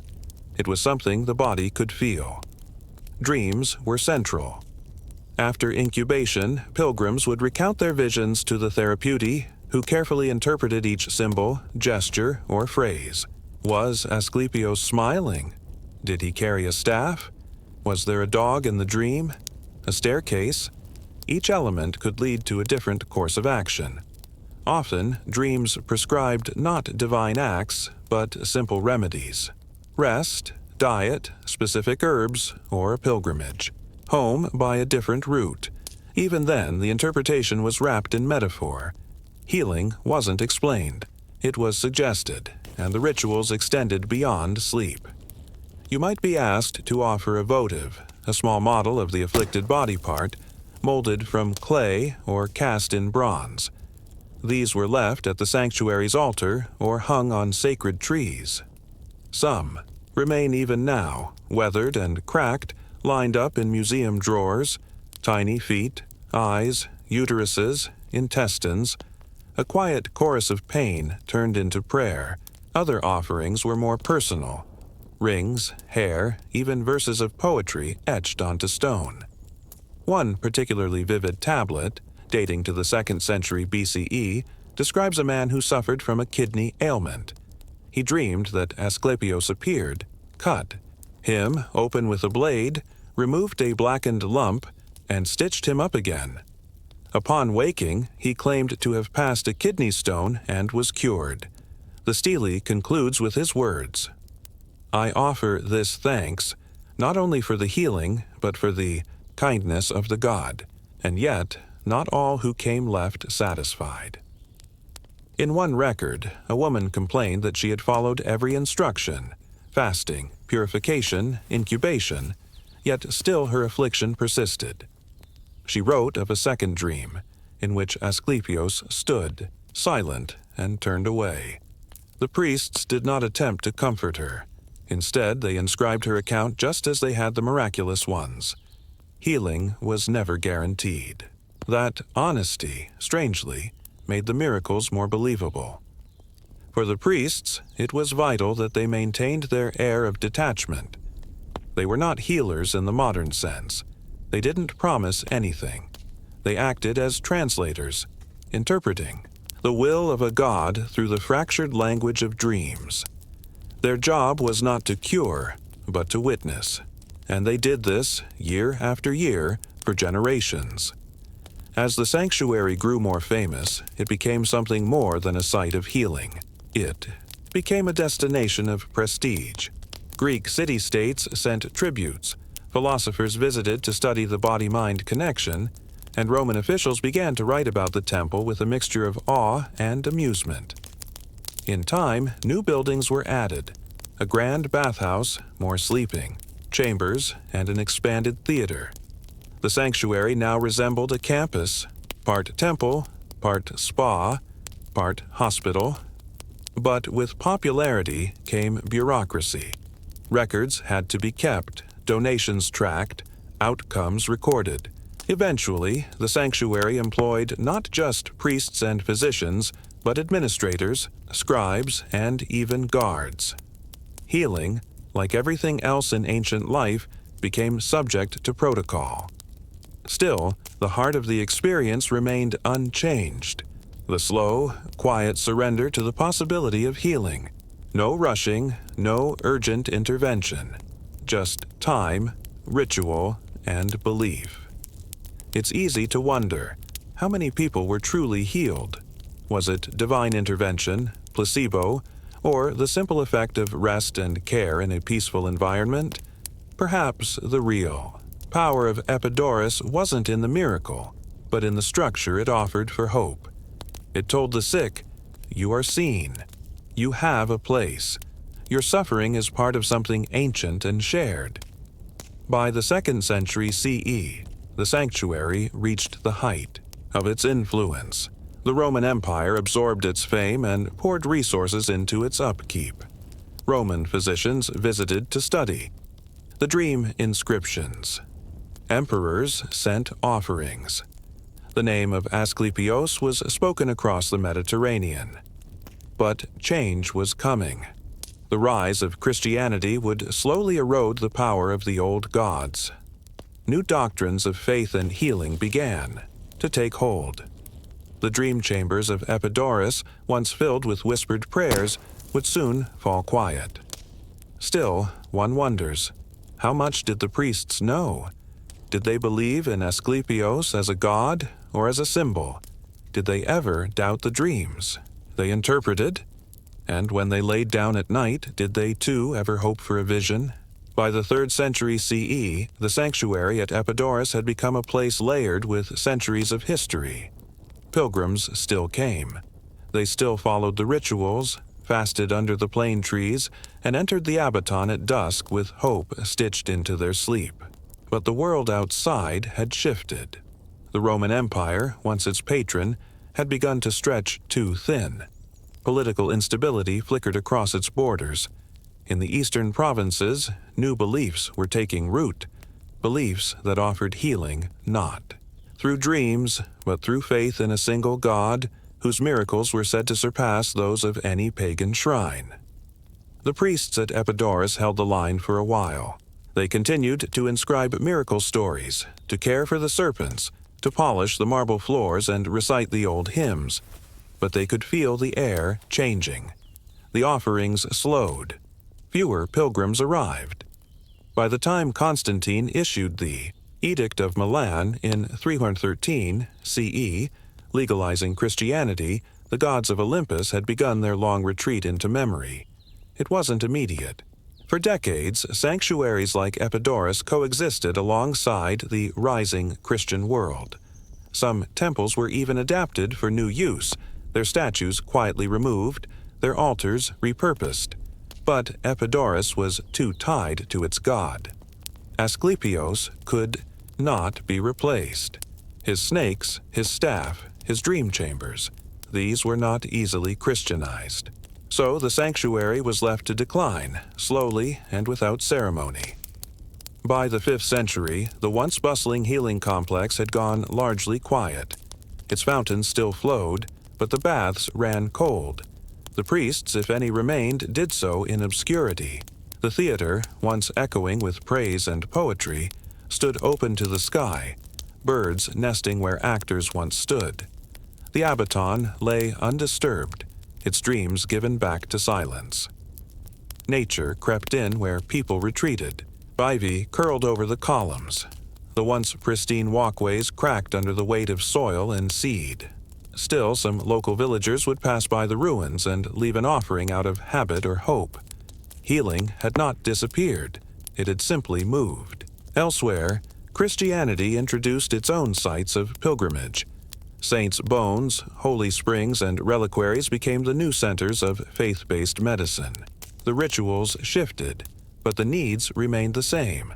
People still sought relief from pain, still needed symbols of hope, still longed to feel seen by something greater than themselves. Centuries passed. Earthquakes struck the region. The ancient stones crumbled further. The great inscriptions eroded under wind and rain. But the name of Epidaurus was never fully forgotten. Medieval travelers spoke of a mysterious ruin in the Peloponnesian hills, once sacred to a healing god. Later, Renaissance. Scholars digging through Greek texts came upon the name Asclepios and began to wonder, where had his temple stood? By the 19th century, archaeologists had begun serious excavation. What they found beneath layers of earth and rubble was astonishing: the remains of a city within a sanctuary. The abaton still stood in partial outline. Fragments of votive offerings lay scattered. Bronze limbs, marble eyes, tiny inscribed tablets. Some still bore the names of those who had once walked the sacred path. Others recorded cures that seemed miraculous even now. One stele described a blind man who dreamed of Asclepios washing his eyes with a strange liquid. He awoke able to see. Another recounted a woman with infertility who dreamed she was given fruit by the god. Months later, she bore a son. Whether these were true cures, misremembered recoveries, or the effect of rest and suggestion hardly matters now. What mattered then, and still does in some way, was the belief. A system built not on quick intervention, but on trust, time, and symbolic meaning. Modern scholars puzzled over the sophistication of the healing process. They noted the psychological insight, the staged architecture, the use of sensory immersion. Some compared it to early psychotherapy. Others saw in it the roots of modern holistic medicine. What they all agreed upon was this: Epidaurus had not been a place of magic, but a place of structure, a systematized sanctuary where the human need to hope had been given form. Today, visitors walk among the ruins with curiosity and quiet reverence. The theater has been partially restored, its acoustics still astonishing. Plays are sometimes staged there in summer, echoing voices once again through the ancient air. The abaton is now fenced off for preservation, but one can still trace the outline of its chambers. Some bring flowers. Others simply pause in silence, trying to imagine what it was like to lay there in the dark, listening for the soft whisper of a god. There's a strange comfort in the ruins. They remind us that even belief can crumble, and yet leave something beautiful behind: a curve of stone, a fragment of inscription, a space that once held 1,000 whispered hopes. And yet, for all we know of Epidaurus, the architecture, the rituals, the recorded cures, one question lingers like incense in the air. Did anyone ever truly see Asclepios, or was his greatest miracle simply the belief that he might arrive? Foundations. In mud, stone, and fear, the birth of a medieval town. You stand at the edge of a clearing, the damp breath of the early morning forest brushing past your face.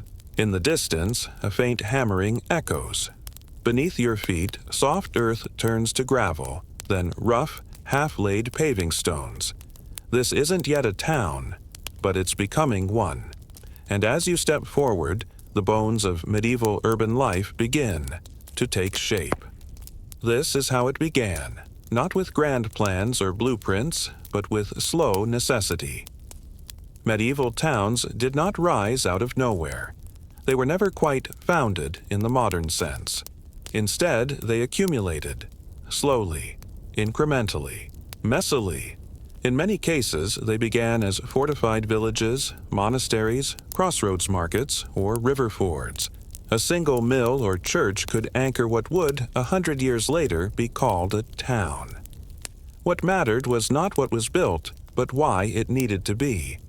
Security was often the first motivator. After the fall of Rome and the centuries of chaos that followed, safety became a scarce commodity. People clustered near castles, walled monasteries, or hilltop enclosures. In some cases, these grew around mottes, artificial mounds topped with timber fortifications. The lords above offered protection at a cost, and the peasants and craftsmen below offered services and produce. What started as a smattering of huts grew into a haphazard collection of dwellings, storage barns, and workshops, mud brick, timber-framed, thatched, and usually surrounded by a wooden palisade. Early medieval town layouts were rarely symmetrical. Their shapes followed natural features, rivers, cliffs, and valleys. Streets wound organically, following the paths people had already been walking. There was no central plan, only the tug of use. Roads bent around barns or converged near wells. Animals and carts carved their own routes. Before urban geometry came human habit, but habit became habitus. As populations grew and economies stabilized, especially after the 10th century, a more deliberate pattern began to emerge. Trade routes thickened. Rulers noticed the economic potential of market towns and started granting them charters. These legal documents allowed settlements to hold regular markets, build defensive walls, and collect taxes. With charters came some order. A central square, often doubling as the market, became a fixture. It was usually open, muddy, and surrounded by wooden stalls, smithies, and sometimes arcaded houses. From the square radiated streets named for the trades practiced there: Butcher Lane, Tanner Row, Fishgate. These were not names of aesthetic invention, they were functional labels. The smell told you before the sign did. The church, always a vertical punctuation mark, held a privileged spot. It was usually built on slightly higher ground, for drainage and divinity, and the graveyard would wrap around it. Near the church might be the priest's house, a school if the town was large enough, and perhaps a hospital or leper house at the margins. Yet there was no universal medieval town plan. In the north of Italy, Roman grid patterns sometimes endured. In France, bastide towns, founded in the 13th and 14th centuries, followed more geometric layouts, designed for both defense and trade. In Germany, towns often grew from merchant guilds, which dictated everything from street layout to building codes. But in England, especially, organic sprawl was the norm. The line between village and town blurred. At the edges of these towns, where the walls or ditches ended, things got messier. Here were the tanners, who needed water and space for their odorous work. Here were the dyers, the fullers, the butchers.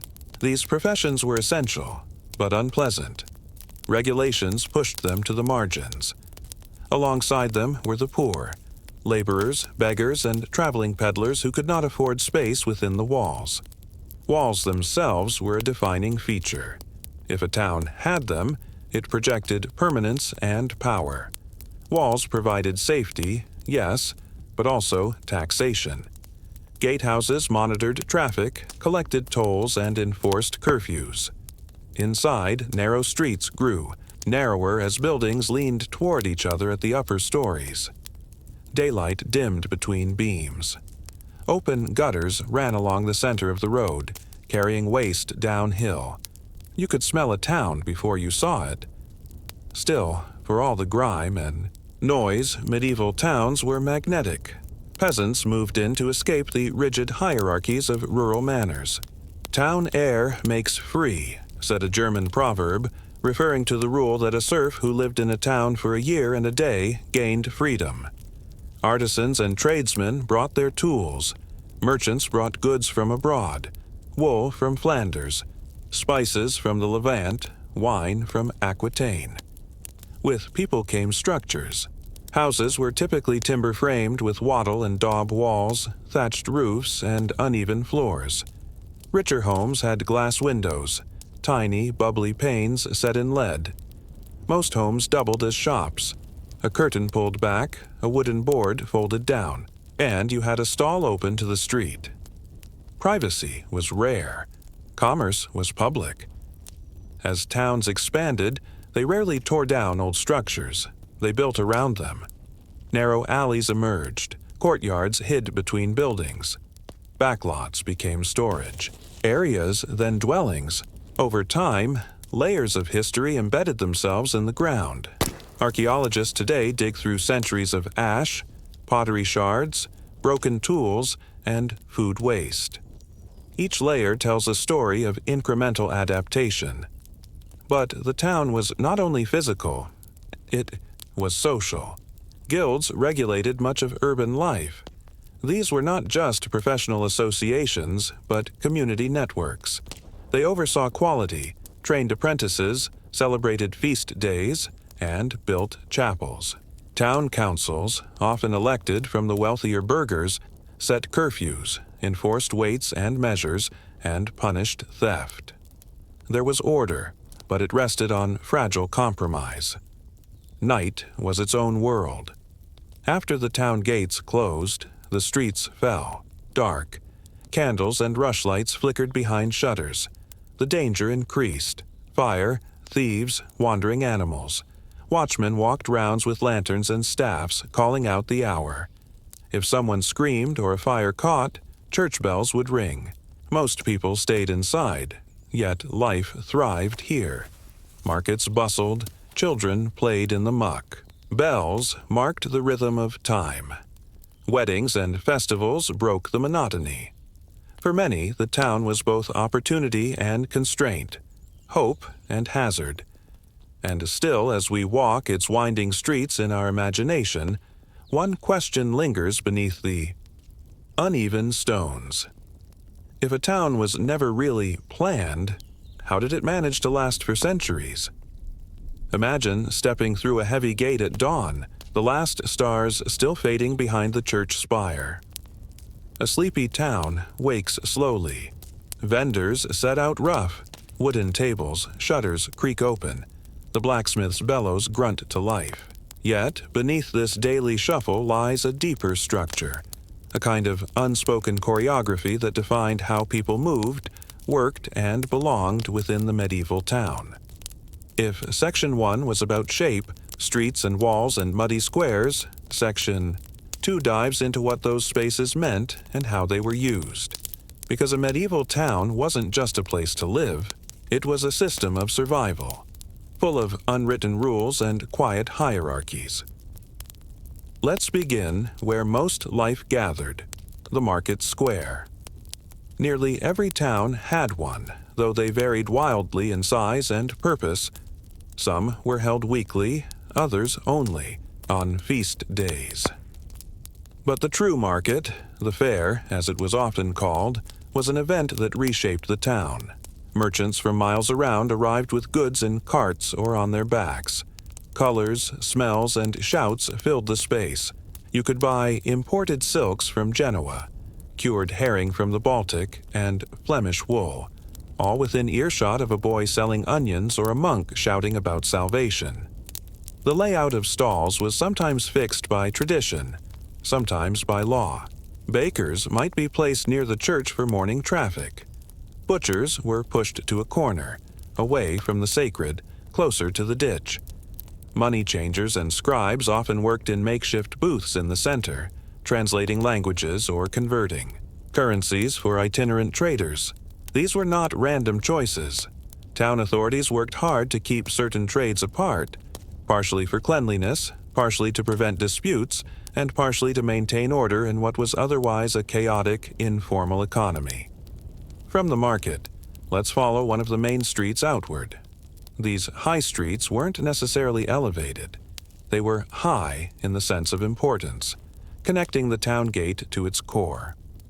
Along these routes were homes and shops, usually built in long, narrow plots known as burgage plots. Each plot had a narrow street-facing shop, a living space above or behind it, and a yard or garden at the back. These plots were originally rented or held from the lord or town corporation and often remained in families for generations. The division of space was practical. The shop was public. The rear yard might hold chickens or firewood. Privy pits, rudimentary toilets, were at the far back. There was no plumbing in the modern sense. Waste was carted out, buried, or simply dumped in designated ditches. Occasionally, a town might employ a gong farmer, a person whose job was to remove human waste. This was not an enviable career, but it was vital. Sanitation was crude, but not entirely neglected. Every corner of town held meaning. The baker couldn't set up too close to the tanner. The dye maker needed water, but couldn't use the same stream as the brewer. The town council, often composed of local elites, regulated these things with laws that today seem obscure but were essential. You might be fined for throwing ashes into the street, for letting your pigs roam, or for keeping your shop open after sundown. Guilds enforced many of these rules, especially in the larger towns. If you were a shoemaker, you joined the Shoemakers Guild. That meant you had to complete an apprenticeship, pay dues, and follow the guild's standards. In return, the guild protected your trade from outsiders, negotiated fair prices, and even provided charity in hard times. Guild halls were more than meeting places. They were a kind of civic backbone. Within this framework, work happened early and fast. The day began at sunrise and most activity slowed by dusk. Artificial light was expensive. Candles were for the rich. Oil lamps rare. Shops might stay open a little later in summer, but after dark the streets belonged to shadows. That's not to say life ceased. Inns bustled, taverns hummed, and some trades like bakers or brewers worked through the night. But town life followed the rhythms of light. Church bells told time. Few townspeople had clocks. Instead, they listened, for the canonical hours rung from the parish tower. Matins, lauds, prime, terce, sext, nuns, vespers, and compline. Each marked not just a prayer, but a moment in the day, to rise, to work, to eat, to rest. Socially, the town was layered. At the top were merchants and landowners, people with charters, connections, or capital. Below them were skilled artisans organized by trade and reputation. Lower still were day laborers and apprentices, those who rented small spaces or worked in others' shops. At the bottom were the poor, some local, some wandering. Almshouses and monasteries offered relief, but begging was common. Still, many towns had poor roles and rules about who could beg and where. Women were everywhere, but not always visible in the records. They ran market stalls, brewed ale, raised children, worked in cloth production, and sometimes inherited and ran businesses. In widows' wills we find hints of wealth and control. In court records we see women suing for debt or assault. They were not legally equal to men, but they were integral to the economy of every town. Let's pause here for a moment and consider the soundscape. Imagine a narrow street at midday. Children play with wooden hoops. A blacksmith's hammer rings somewhere, near. Chickens cluck near a coop. A woman shouts prices from her doorway. A man hauls a cart of fish, calling out his catch. Overhead, a church bell tolls noon, then a hush, just for a second, before the rhythm resumes. This daily orchestration happened within defined boundaries. The walls of the town were both protection and limitation. They could be made of stone, timber, or even earth and ditch. Some towns never had walls. Others had enormous fortifications complete with watchtowers, battlements, and drawbridges. These features were more than military. They were statements of status. A walled town was a borough with privileges. A chartered town might mint its own coins, hold courts, and regulate markets. Festivals added new layers to the town's layout. Streets were decorated, market spaces became theaters, and processions moved from church to square and back again. Feast days, saints' days, or royal visits could transform the mundane into the marvelous, if only briefly. Yet, despite the walls, towns were never sealed. Travelers came and went. So did disease, gossip, and change. The Black Death in the 14th century, for instance, tore through towns with horrifying speed. Its spread followed the same roads and trade, routes that had once brought prosperity. In its aftermath, towns rebuilt, but differently. Labor became more valuable, land more negotiable. Some towns declined, others, strangely, flourished. Still, life continued. Streets curved a little more as they absorbed new houses. Ditches widened, fences shifted. What was once a cowpath became a lane. Over generations, the town changed, not by plan, but by habit, response, and need. And that's perhaps the quiet wonder of it all. These towns weren't designed for permanence. They were never truly finished, and yet many of them still stand. But if medieval towns grew from human needs and adjusted as those needs changed, what happens when the needs disappear? Let's begin with a different kind of silence, the kind that lingers after centuries of footsteps have faded. Imagine standing on the edge of an old European town just before sunrise. The gates are gone now, or maybe only the posts remain.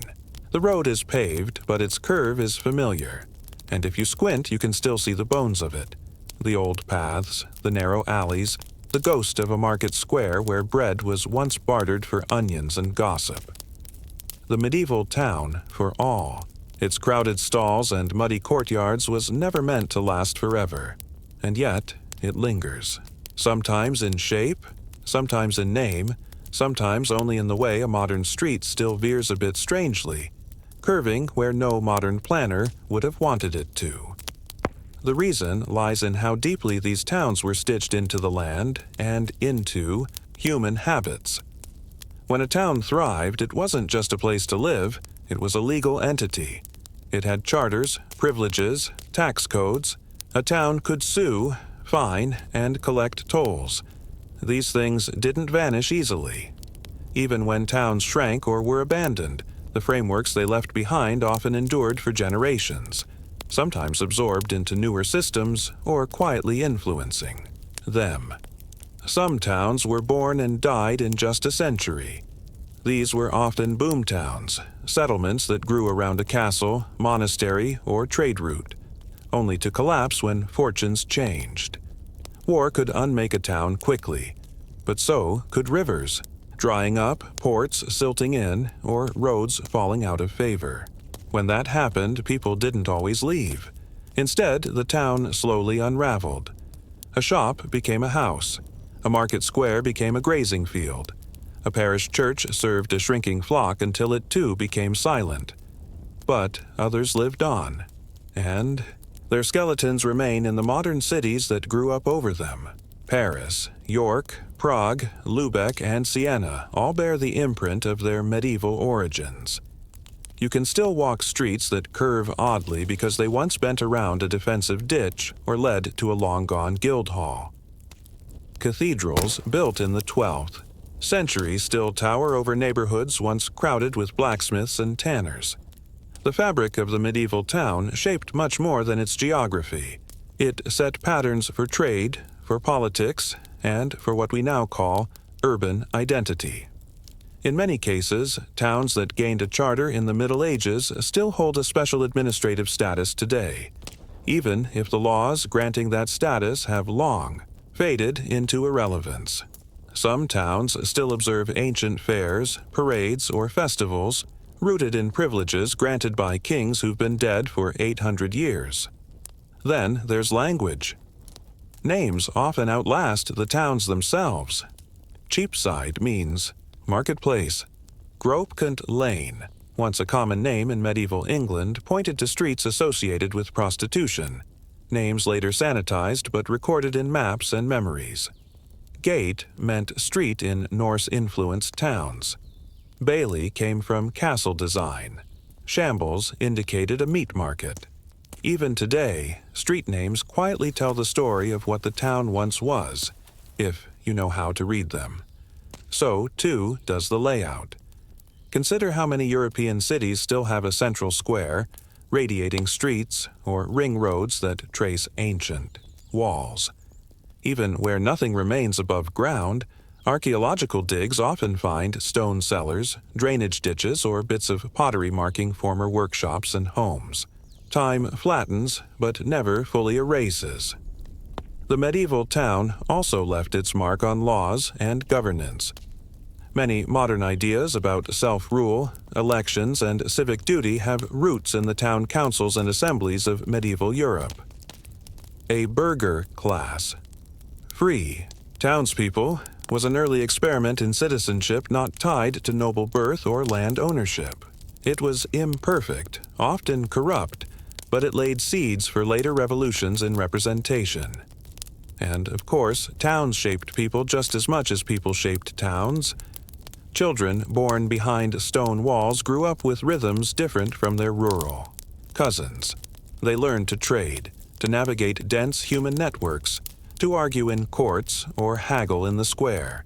Towns gave rise to professions that needed literacy, accounts, and contracts. This was a different kind of survival, not only physical, but legal, social, economic. This urban way of life left behind traces in memory, too. Medieval towns were often painted as chaotic, dirty, noisy, and godless by outsiders. But to those who lived there, they were centers of culture, safety, and opportunity. The town was a kind of promise, maybe not for equality, but for possibility. And even that possibility has echoes today. Many towns that were once modest boroughs are now global metropolises, but their cores are still strangely familiar. You can still find the market square, the town hall, the parish church. They may now be flanked by coffee shops and buses, but the bones remain. What does that say about us? It's easy to dismiss the details of town planning, the ditch widths, the guild rules, the orientation of a baker's stall, as quaint or irrelevant. But in truth, these were the scaffolds of survival. They were how people in difficult, unstable times created predictability. They couldn't control the harvest, the weather, or the plague, but they could mark boundaries, set stall locations, organize markets, and punish those who didn't follow the rules. In their own quiet way, medieval towns were experiments in human coordination. Not always fair, not always beautiful, but always striving to create a place where life could be just a little less uncertain. And maybe that's why we still walk their outlines today. Not because they were perfect, but because they worked.